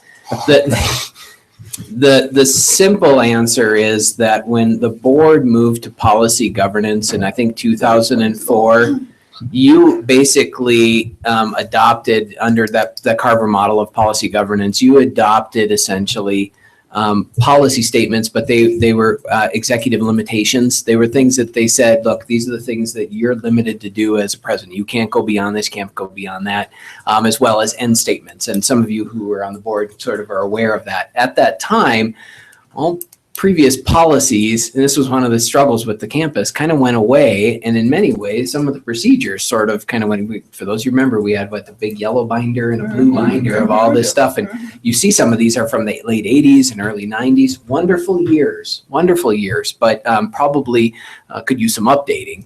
These aren't fine wines we're drinking, right? And so when there was, now I'm paraphrasing and interpreting a little bit, when there was struggle at the campus, and I think some of the trustees found that, boy, there's nothing clear on how we're supposed to do this. I think the board kind of said to the interim president at the time, you need to get these procedures out online and updated. So that first policy push was just to get stuff we're currently doing out onto an online environment. This is one of those that's out there. And so it's almost sort of a bad, am I getting close, Vicki? Even close? It's kind of a bad proxy. It sounds exactly right. For what we were doing, and it's why this one's so important now. We need to update it, get it in the new framework and the structure and everything. And so when we look at the revision history, there's really not a policy governance policy we can point to. So it really is more relevant to the combined procedure that we used back as late as the 80s to do that. And so it's a long way of saying it, but it just is the function of the changes in the governance model. Okay. And Mr. Chair, to follow up a little bit, and Trustee Dubois, I think, mentioned at a previous meeting, we need to approve the budget a bit earlier than we have been doing it. We're in, 2 weeks into the budget year. And so when it comes to procedure that would be established for this policy, I would hope that there would be some consideration for that particular initiative that Trustee Dubois brought up. And Mr. Chairman, Trustee Erickson, actually, Chairman shared this with me as well, and I've kind of been kicking it around since. And you remember the conversation about, should we be looking at this budget earlier? The statute changed that now I think it requires that it has to be approved by the third week of July, but doesn't say it is approved on the whatever the day is. So you have the flexibility. I have asked our budget director, Jane Myrick, and Vice President Johnson to talk with the business or the budget process advisory committee and give recommendations on the readings of the budget, as well as whether or not it's feasible for us to actually get a budget prepared for approval by July 1st or prior to July 1st. And I think there's some flexibility to do that in the way we actually do it. I don't know that because you have a statutory obligation to approve a budget by a certain timeline, I don't know that I would be opposed to actually having a target timeline in your policy statement, because your policy has to make sure that you lead towards, satisfying your statutory requirements. So if in the policy you want us to add saying, and the budget should be approved by no later than, but targeted by this date, we could certainly incorporate that, and then we shoot for having it approved on or before July 1st, the start of the fiscal year. And I think, Tara, would you agree? I think it might be procedure in terms of timeline, but because they have a statutory requirement to actually meet a timeline, they may want to actually state what their timeline is. I think that's best practice. Yeah. I think that's very prudent. Is that statute, does it say between July 1st and the 15th, or can it be before July 1st? Because I wasn't sure of that. I need to review the statute before getting that specific. Okay. Yeah, I will look at it quick and give you an answer. Mr. Chair, I also agree that we should have that in policy. I think that would be that would be a good thing for us to send down through the ages that we need to have it done by a certain date. And Mr. Chair, while Joe's looking, may I bring up again what Don was talking about with the compensation policy being part of this policy 4.8?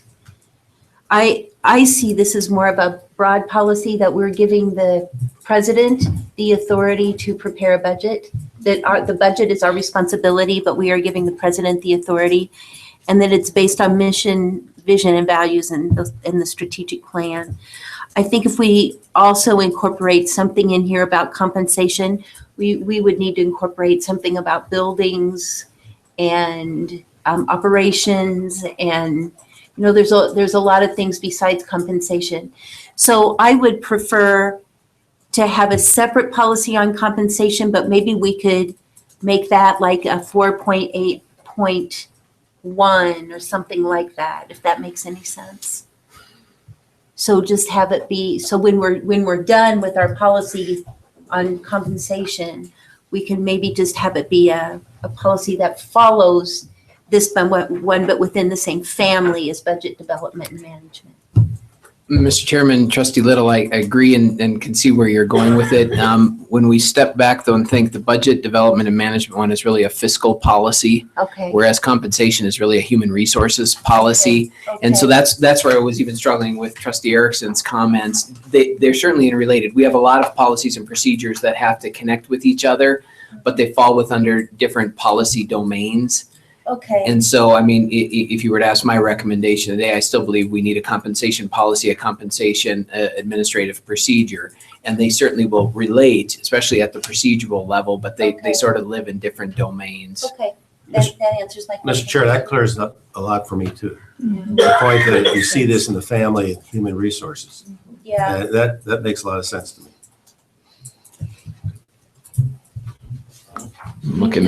Did you find the dates? I'm not going very fast here, Mr. Chairman. We've been talking. You've been harassing. No. Okay. While you're looking up that date. Paper's getting.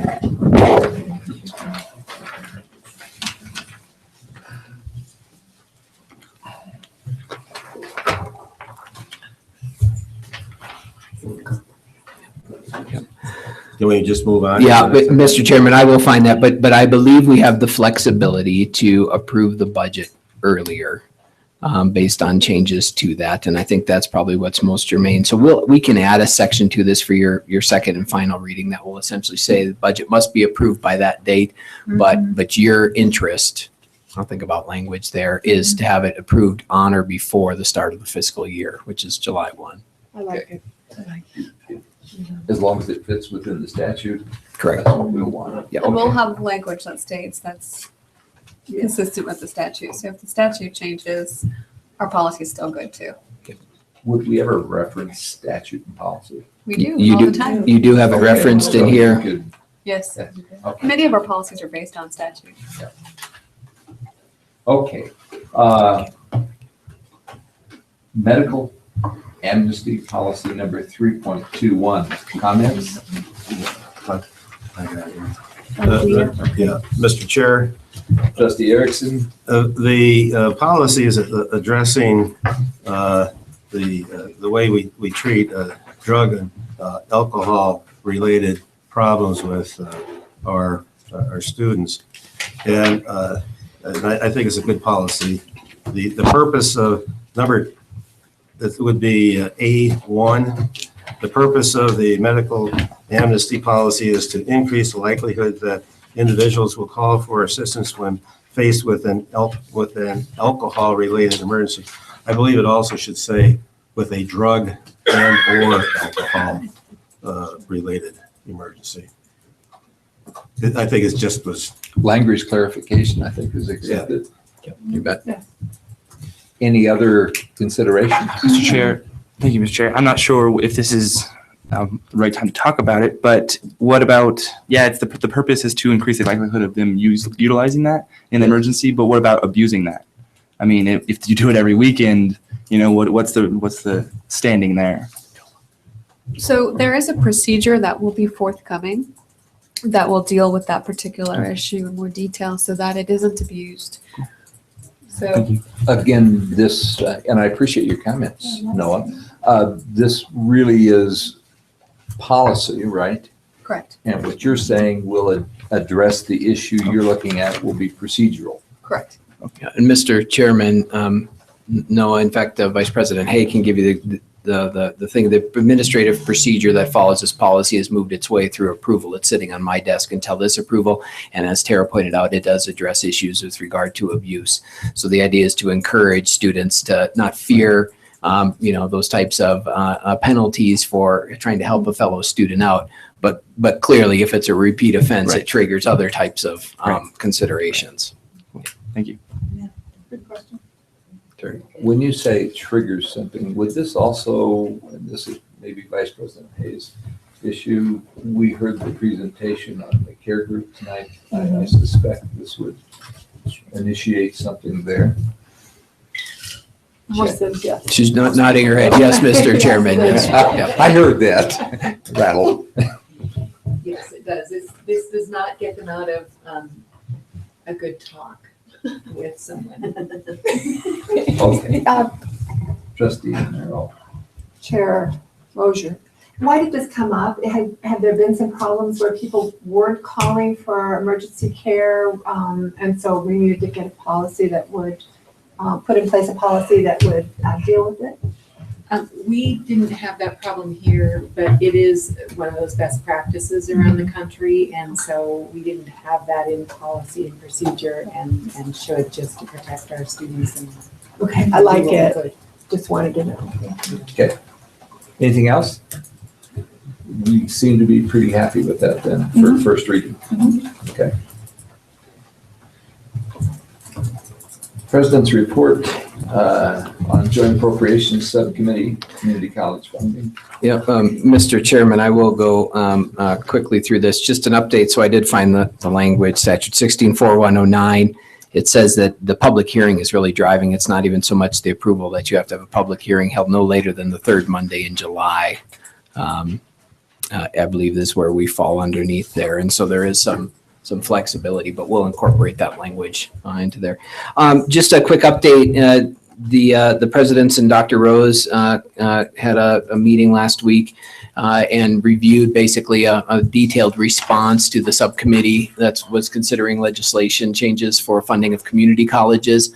I need to find out, but I think I can get a copy of that to each of you if you would like. It's a fairly lengthy document, but it goes through and sort of highlights the challenges with their proposed legislation, as well as recommendations for changes. In reality, I don't know that we'll see much in terms of legs fall behind this the legislation, just because of the revenue picture, and it's so far off in terms of where the draft is. But I did want to let you know that the commission and the presidents have essentially, the commission did most of the work. They did a nice job, have prepared sort of a response to the subcommittee's work on that, and I will make sure I share that with you so you can get that information. Construction update, you have a construction update. It's almost more fun to actually watch it happening outside there as it's going up. And I know as we get closer, I'll work with Vice President Johnson and make sure we have opportunities for tours and things like that, so you can all don the wonderful hard hats and then have hard hat hair throughout your board meeting or something beforehand. But construction is going well. I've been impressed with specifically how the contractors and their supers have been able to kind of juggle timeline and materials issues already. For example, they started on the east stairwell in the student services building, didn't have the panels that they needed for that. They were worried about time, but they had the panels for the west stairwell. And so now you'll see the west stairwell going up. And the east stairwell still needs to work. And so thus far we're moving along and construction's going well. One other thing I just wanted to point out, just because I thought it was fun, and we could always use. May I ask a quick question? Trustee. Joe and maybe Judy too, and maybe Noah also. What kind of effect is watching this continuous construction having on campus? And Noah, what do the students think when they come in here and see this cool stuff going on? Mr. Chairman, I believe that it's the parking issue is the thing that makes them upset. You know, if they don't Yeah. live here, you know, I have to park in ag again, you know, kind of Yeah. thing. But yeah, definitely excitement. Okay. Although a lot of people don't know what it is being built for. I tell a lot of people okay. that, you know, they don't know. So, but yeah, they Interesting. definitely excited and interested in it. So. Good point, Mr. Chairman and Noah. So direct them to these updates and certainly to the website. There's very comprehensive information out there, and I'm glad to hear that they're excited. Is it possible to put up one of those inexpensive signs that we have that might address that, or a little signage somewhere? Or is there a board that students typically read that could plaster more of that information? Mr. Chairman, Noah may want to respond to, at our last college council meeting, the student government reps there, I don't remember which one that brought it up, asked about an update on construction projects. And so at the next meeting, I go meet with SGA on a monthly basis. I'm going to bring updates to them on these two projects, as well as where we're at with, I think the question that was brought up, it was about the fine arts building, where are we at in that process? So we'll have a chance to get it to student government, and then hopefully they can share that as well. But if there's other mechanisms that you can think of, Noah, that we should be, you know, putting information out there. Mr. Chairman, Dr. Schaefer, I don't believe so. I mean, yeah, that sounds good. So great. Okay.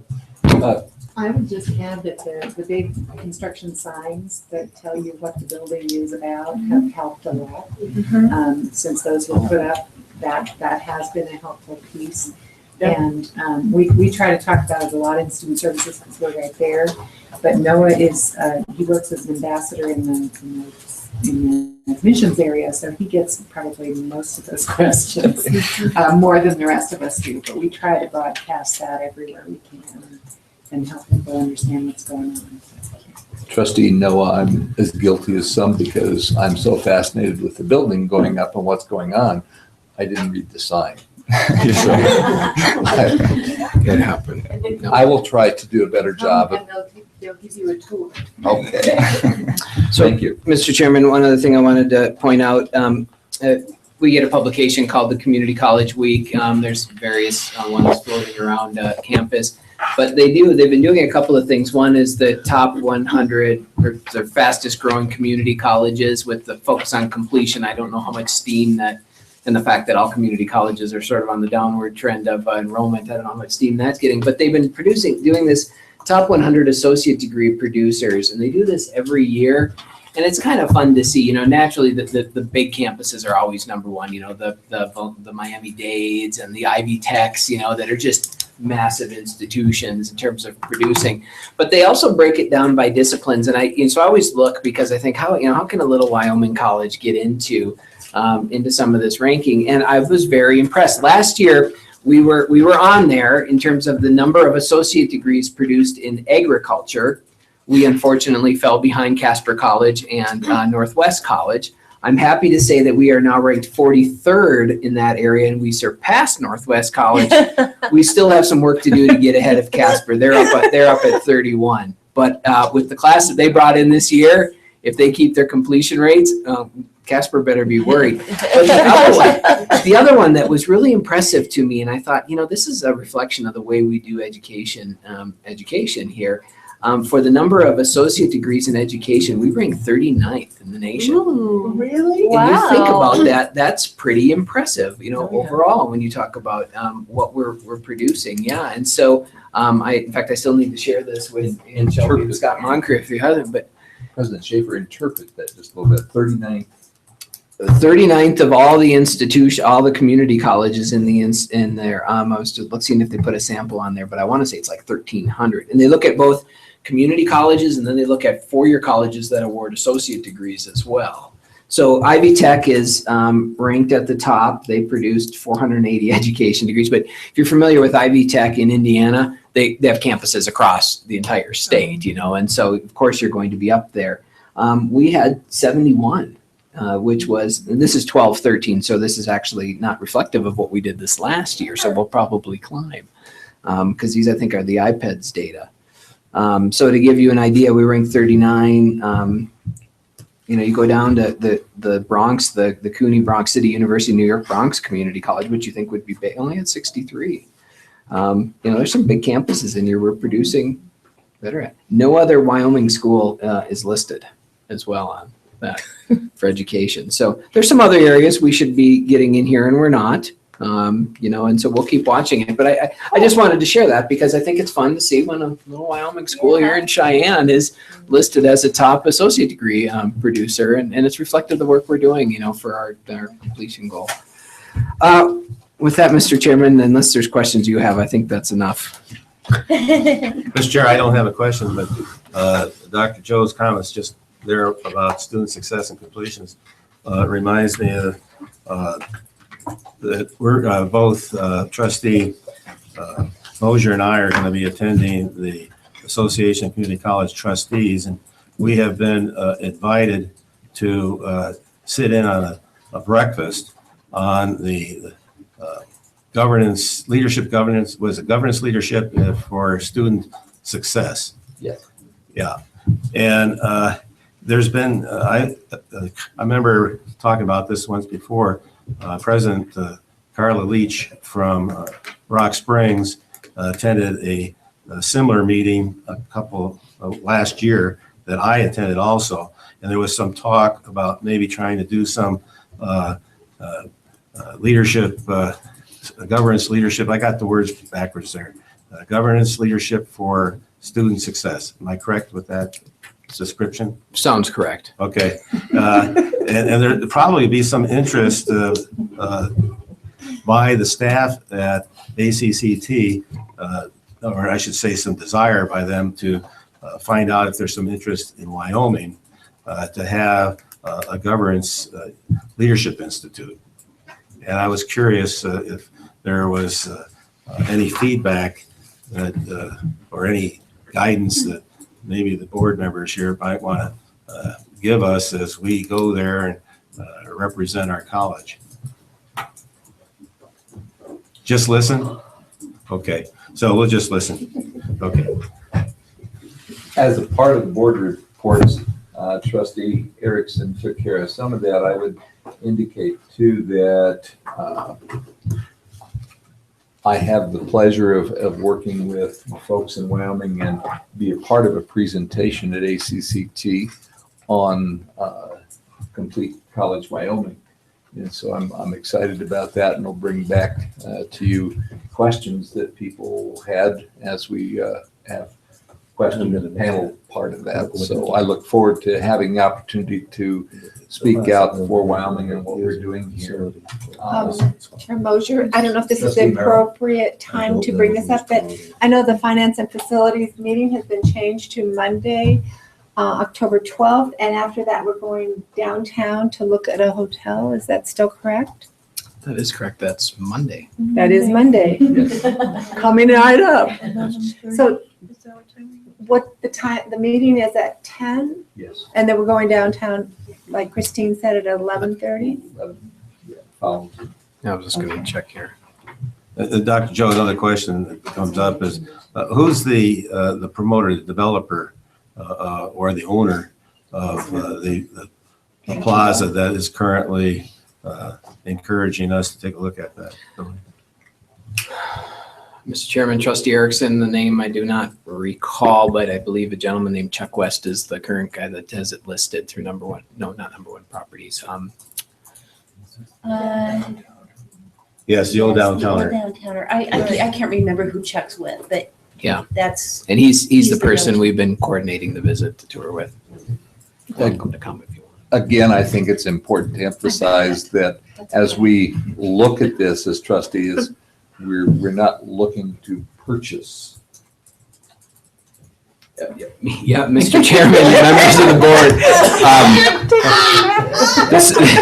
I was just thinking, this is where my policy perspective, in the initial examination of downtown options for housing, and it was, as you know, was sort of focused on a singular place. My position, and based on feedback from the board at the time, is, we want to own property in one place just for simplicity's sakes. And so we were thinking about lease arrangements, and that's sort of where my head's been. As I shared, I'm open to opportunity and thoughts, but when you talk about long-term ownership, it creates other challenges. So, But we are looking for opportunities to help students with housing. That's what we're doing. I just wanted to belay any, they're going to go buy something. Please don't go there. That's not where we're headed. Nor do we want continuous phone calls with other properties. Okay, next item. Trustee Kittle had to do some other things this evening and was not with us, but at this point, Noah. Chairman, in this WACCT trustee nomination, please. Yes, very important. How could I jump over something like that? And Trustee Erickson over here was supposed to get me straight on that.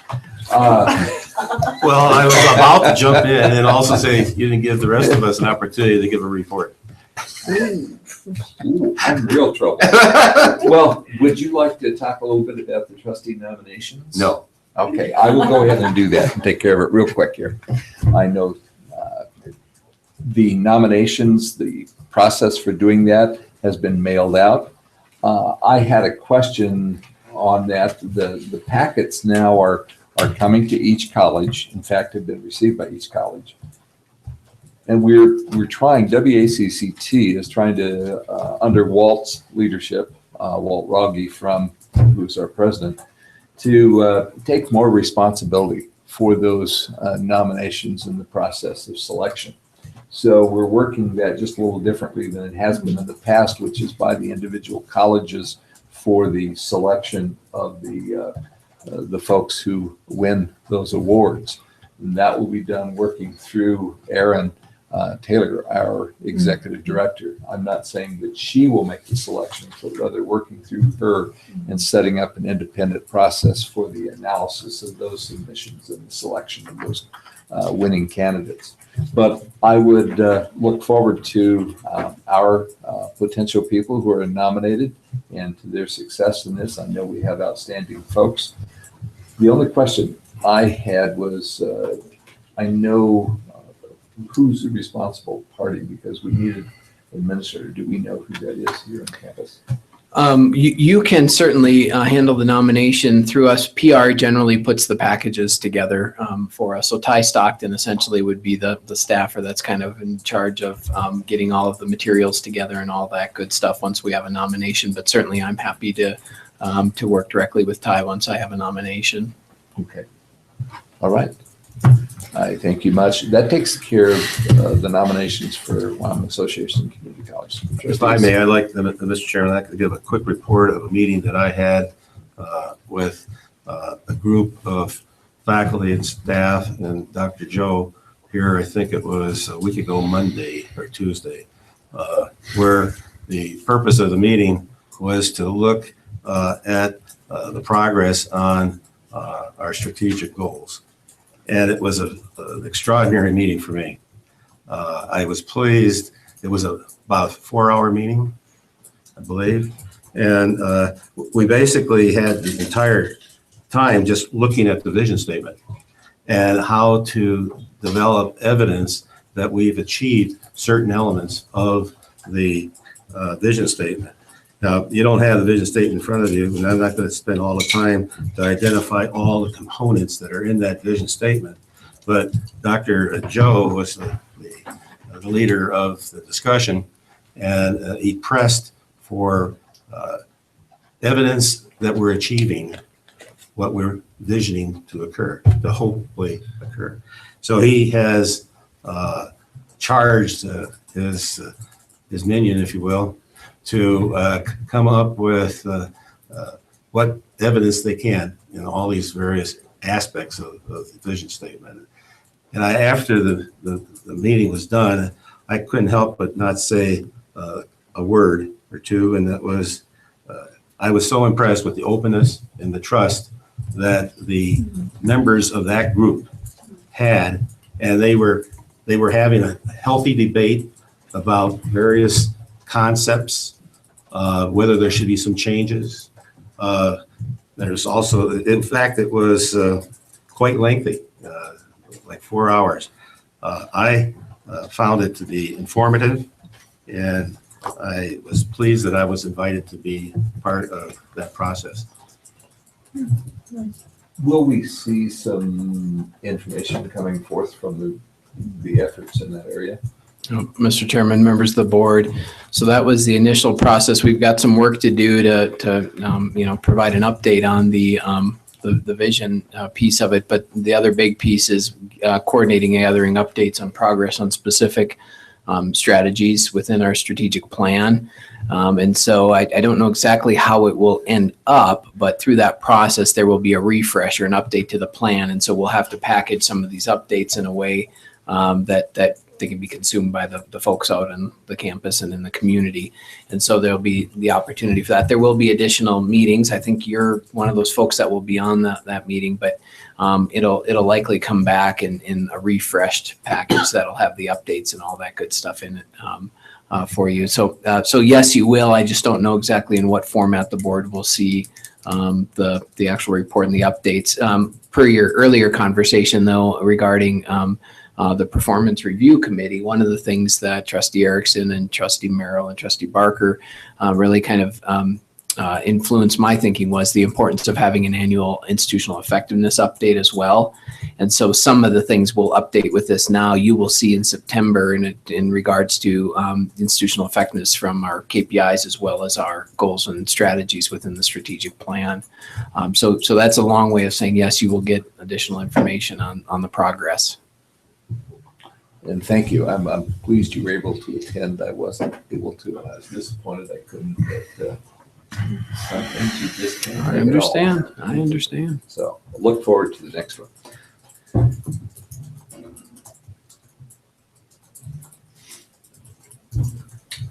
There is, to my knowledge, no new business that I have to bring forward to you. Now you need to go to the student trustee. Oh, I keep trying this. No, we're looking. You're going to keep me straight here. Sounds great. Noah, I look forward to this report. Great. Thank you, Mr. Chair and members of the board. So first of all, the report from homecoming. I'm sure you guys all know it's homecoming week. I think today's parade went really well. That was really awesome. And then tomorrow is the chili cook-off with the bonfire after that. Friday, there's a free tailgate lunch for just all of campus, and that is right before the rodeo at noon. And the rodeo goes on Friday, Saturday, and Sunday. There's events each day. And men's and women's soccer is Friday and Saturday as well. A doubleheader for both of those days. So one thing that SGA is working on right now, at least the executive board, they're brainstorming ideas on how to receive student suggestions because the student suggestion box isn't working. No one's using it. And so we might put a survey on Eagle's Eye for all the students to asking them how easy or what's the easiest way to suggest to us what they want.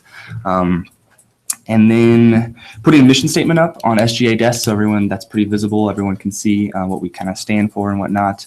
And then that the new senators were elected with their respective schools following. Spencer is in health and science and wellness, Jackie, math and science, Ginny, art and humanities, and Garrett in BATS. And Spencer, Jackie, and Ginny were actually on the Leadership Institute, and so we already really know them all really well, so that's really great. So and that's about all I have to report. So I wanted to compliment you. I did happen to come by and see. I made the mistake of thinking I was going to a 4:00 volleyball game yesterday in the gym, but the 4:00 volleyball game was the same. Yes, sir. So I found a couple things. I didn't realize that we had a sand court, and so I drove in there and had a chance to watch for a while, and I was fascinated. I learned something and saw you guys being very active. So thanks for doing that. Yeah, of course. Sarah.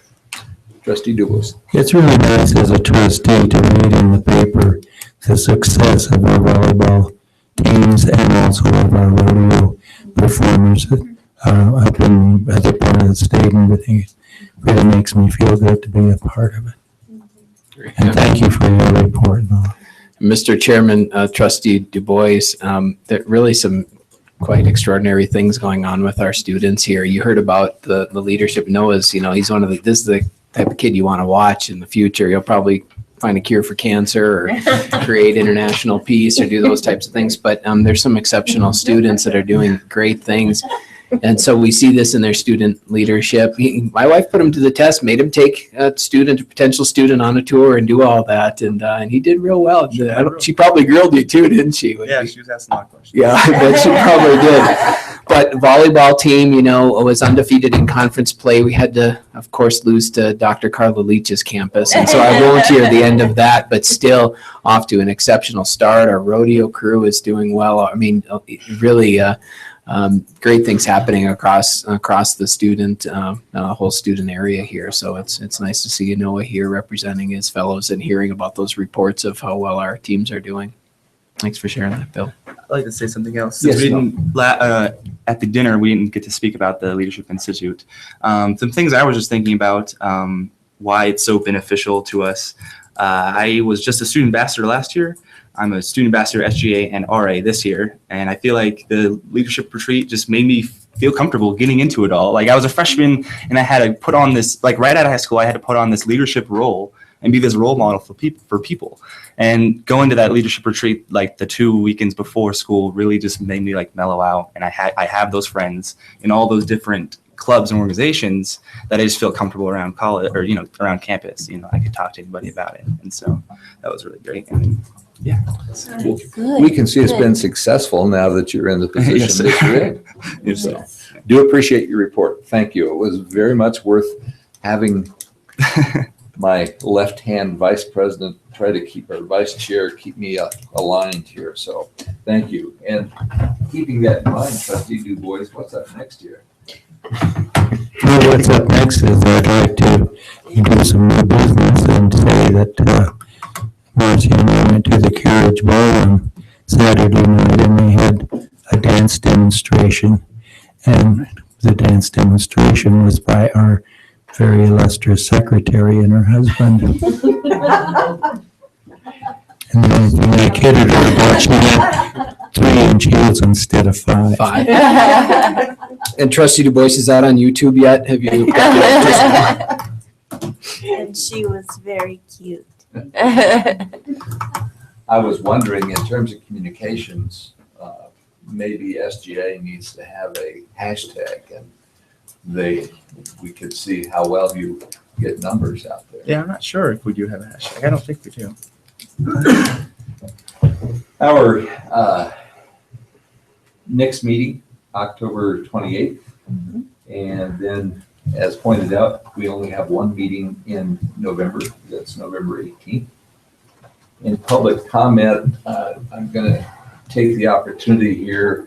I know many of you worked with the gentleman that was recognized today. It's a very sad thing in terms of Bill McIlvaine and the service that he provided. George McIlvaine and the service he's provided this community and even beyond this community, because he's an international figure, to show how far he reaches out and has touched people and how close we are in general ways.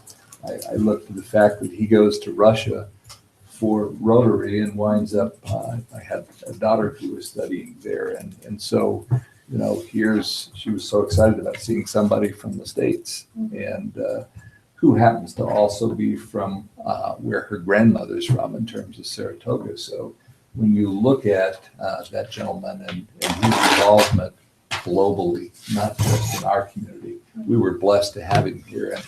And I know all of you could provide many, many comments about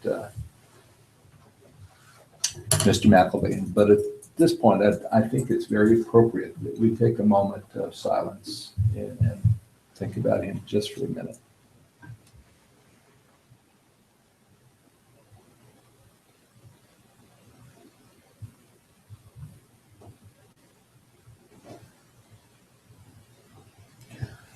Thank you. I know he would be happy to see the progress that the students continue to make here and his involvement with student groups over time. So with that, unless there's any other public comment, I'd like to adjourn this meeting.